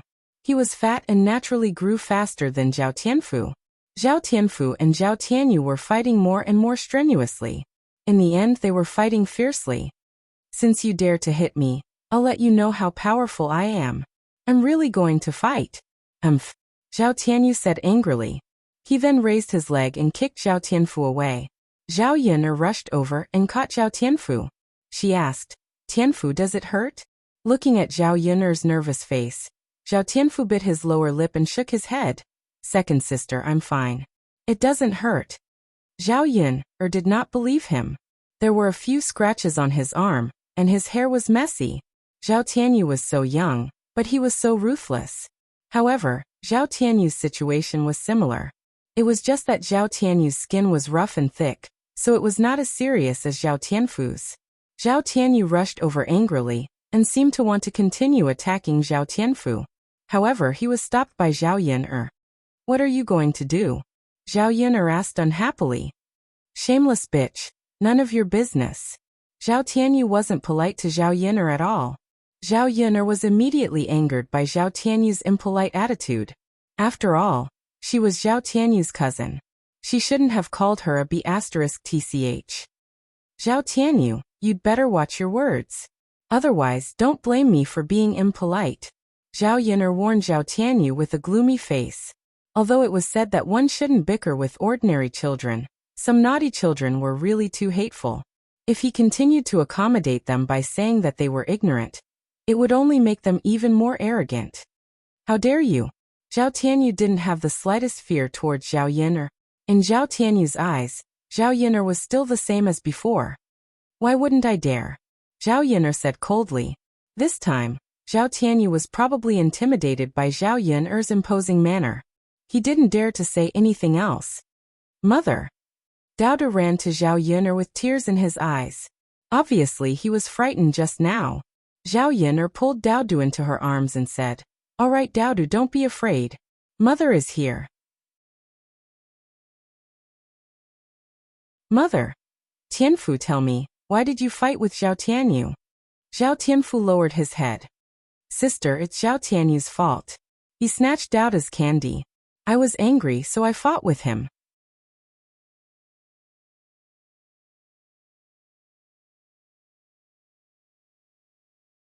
Chapter 43. This Zhao Tianyu was usually treated as a treasure by Li Chuiying. Slowly, Zhao Tianyu became arrogant and had to give in to him. If there was something delicious, he had to have a share too. Daodu was also considered a member of the Zhao family. Zhao Yun, previously acted timidly in front of the Zhao family. Zhao Tianyu saw it, and thought that it was okay to bully Daodu. Even if Zhao Yun, made trouble, there was still Li Chuiying to stop her. This time, not only did he snatch Daoda's candy, but he also pushed Daodu to the ground. Daoda suffered such a big grievance. As his uncle, Zhao Tianfu felt that he should stand up for Daodu, so he fought with Zhao Tianyu. Zhao Yun was furious when she heard this. This Zhao Tianyu was really too much. If Zhao Tianyu was just disrespectful to her, then it was fine. But Zhao Tianyu bullied Daodu, so Zhao Yun, could not bear it anymore. There was also a red wound on Daoda's arm, which was stained with blood. Zhao Yun got up with a gloomy face. Zhao Tianyu saw Zhao Yun's calm face facing him and hurriedly prepared to escape, but he was caught by Zhao Yun. Zhao Tianyu struggled in Zhao Yun's hands. What are you doing? Let me go quickly. Zhao Tianyu, hurry up and apologize to Daodu, and promise not to bully him in the future. Why? I'm not going to apologize. Let me go quickly, or I'll go back and tell my mother and let my mother deal with you. Zhao Tianyu shouted. Zhao Yun sneered. He knew how to threaten her. Are you going to apologize or not? I'm not. Well, I gave you a chance, Zhao Yun, said and slapped Zhao Tianyu's but a few times. It was enough to make him feel pain, but it was not a fatal injury. After the pain, nothing would happen. Zhao Tianyu yelled at the top of his lungs. It hurts. It hurts. It hurts so much. Let go of me. Let me go. I can let you go, but you have to apologize to me now. After Zhao Tianyu suffered, he immediately replied, I apologize, I apologize. Quickly let me go. Zhao Yun loosened her grip, but Zhao Tianyu quickly ran away. After running for a while, and confirming that Zhao Yun wouldn't catch up with her, she shouted angrily at Zhao Yun. I'm going to tell my mother now. You'll see. Looking at Zhao Tianyu's departing figure, Zhao Yun withdrew the coldness in her eyes. Daodu, let's go home. It's time for dinner. Daodu nodded heavily, and the tears on his face were also wiped away by himself. Zhao Tianfu's injuries weren't small. He had to treat them properly when he went back. When he turned around and saw Zhao Tianfu, he found that Zhao Tianfu was looking at him with admiration. Second sister, you were so powerful just now. Zhao Tianfu simply regarded Zhao Yun as his hero. He had never seen Zhao Tianyu being taught a lesson by anyone. His parents had taught him that he had to give in to Zhao Tianyu, but sometimes, the child was not convinced.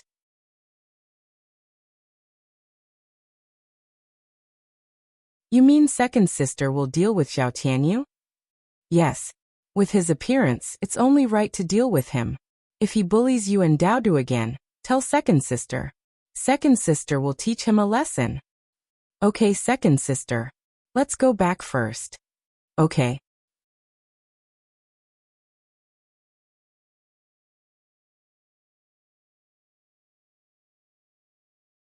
Chapter 44. Zhao Yun was very grateful that this child came to inform her, so she was able to rush over in time. Zhu San was a little embarrassed to decline. Daoda's mother, my mother doesn't let me eat at other people's houses casually. Otherwise she will scold me. Some families were more strict in educating their children. Family Zhu's parents were also honest people who didn't like to take advantage of others. They also had the same requirements for their own children. You're not casually doing this. You did me a big favor, so I have to thank you, right? It's okay. I'll talk to your mother later. How about it? I cooked meat at home today. It's very fragrant. When Zhao Yun mentioned meat, Zhu San swallowed her saliva. Her eyes revealed that she wanted to eat meat, but when she thought of her mother's words, she shook her head heavily. Daoda's mother, no, I can't eat it. Zhao Yun sighed. In fact, for Zhu San to be so obedient, she liked it more. This kind of child was much better than a child who threw their parents' words aside. Well, San, I won't force you to stay and eat with us. How about this? I'll bring you some candy. You can bring it back to eat. Speaking of candy, Zhu San's eyes lit up. In the end, children couldn't resist the temptation of candy. Zhao Yin went into the house, grabbed a handful, and stuffed it into Zhu San's hands. At first, Zhu San was embarrassed to accept it, but Zhao Yin said with a smile, San, don't be polite, just accept it. If you have time in the future, come and play with Dao more often. Zhu San nodded shyly. Dao's mother. Then I'll go back. Good. Go. Seeing Zhu San run away, Zhao Yin also turned and went into the house. First, she let the children eat. 2 dishes were cooked, and the rice in the pot was also cooked. This time, she cooked white rice, which the children hadn't eaten for a long time. Ordinary families in the countryside couldn't afford to eat white rice, so they would add something to the brown rice. For example, sweet potatoes, corn, or wild vegetables. Not only could they use less rice, but they could also fill their stomachs. There wasn't much oil in the dishes of ancient times, so people had a big appetite and ate a lot. In ancient times, a family usually had more than a dozen, or even dozens of people. Not to mention other things, old Zhao's family had more than 20 people. If they didn't rely on some grains to save some food, they probably wouldn't have enough food to eat. The rice cooked by Zhao Yun at noon, in the eyes of the children, was very fragrant and sweet without having to eat vegetables. Second sister, the rice smells so good, the meat smells so good too. Zhao Tianfu smelled the aroma and momentarily ignored the pain in his body. Hurry up and eat. You must be hungry. Zhao Yina said. When they were eating together from time to time, he would put food into his younger brother's bowls. The 2 of them were too embarrassed to eat by themselves. Even if she urged them, they only took a few pieces. The rice was mixed with the red braised pork soup, meat, and wild vegetables. All of them ate with great satisfaction. After they finished eating, their mouths were still stained with oil. Second sister, this is the best food I've ever eaten since I was young. Zhao Tianfu exclaimed. Zhao Yun'er smiled. Is it that exaggerated?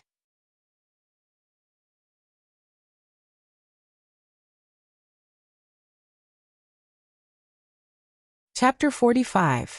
Zhao Tianfu was telling the truth. Compared with the cooking of old Zhao's family, the braised pork made by Zhao Yun was simply the most delicious dish in the world. Therefore, it was not an exaggeration to say that this was the most delicious dish he had eaten in so many years. Zhao Yun'er smiled. Tianfu, you're so good at talking. I've never seen you compliment your second sister like this before. That's because my second sister has changed. The second sister in the past is different from the second sister now, but I like the second sister now, especially the way you're scary. Zhao Yun'er chuckled a few times. She was amused by Zhao Tianfu's words. Alright, let's stop talking now. Have a rest. I'll borrow something to wipe your wound, Zhao Yun'er said. Sure. Zhao Yun'er was seriously injured. Zhao Yun'er was afraid that Zhao Tianfu's wound would be infected and suppurated, so she wanted to use alcohol to clean Zhao Tianfu's wound. However, there was no medicinal alcohol in this era, so she could only use wine as a substitute. Zhao Yun'er didn't have any men in her family, so she didn't have any wine. Old Zhao's family did have some, but she didn't want to go to old Zhao's family to ask for it. She planned to ask Aunt Lu for some wine. She didn't need a lot, just half a cup would be enough. When she arrived at Aunt Lu's house, Aunt Lu's family had already eaten. Seeing Zhao Yun'er coming over, Aunt Lu greeted her warmly. Yun'er, what can I do for you? Zhao Yun'er nodded. Aunt Lu, can I ask for some wine from you? Aunt Lu was struck dumb for a second, then smiled. A man came to your house? So you want to serve him? Looking at Aunt Lu's ambiguous eyes, Zhao Yun'er quickly shook her head. You must be kidding. How is it possible? There's no man in my house. Haha, it's not like that. Then I must be thinking too much. But Yun'er, since you don't want to drink it, why do you want it? Zhao Yun'er explained the situation, and Auntie Lu readily gave her half a glass of wine. When Zhao Yun'er took the towel back, She had just rested and was about to wipe Zhao Tianfu's body when shouts and curses came from outside the house. Zhao Yun'er, you little b*tch, get out here right now. You better give me an explanation for what happened today. Otherwise you'll get it. If you don't come out, I'll go in myself. Zhao Yun'er frowned in disgust. She didn't need to think to know who it was. Sister. Zhao Tianfu looked at Zhao Yun'er worriedly. He had seen how unreasonable his second aunt could be. He was afraid that Zhao Yun'er would suffer in the hands of Li Chuiying. Don't worry about me. I'll go out and teach them a lesson.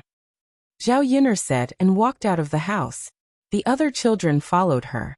Outside the house, Li Chuiying brought Zhao Tianyu with her, and Hua Chunhua followed behind them. It was obvious that these people were here to denounce him.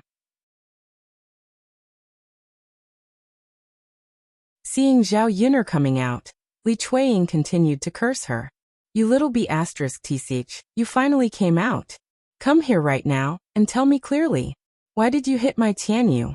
Look at what you've done to my Tianyu. How can you be so cruel? Zhao Yun'er sneered. Looking at Li Chuiying's aggressive appearance, she wasn't scared at all. She was just a crazy woman in the countryside. You're tuning in to the Li Mei's Wuxia Whispers YouTube channel. We're so grateful for your support, and don't forget to subscribe to join us on this incredible journey through captivating stories. Your generosity through donations truly makes a world of difference, as it's the primary source of revenue that allows me to expand and enhance this channel for you. Thank you from the bottom of my heart for being a part of this adventure.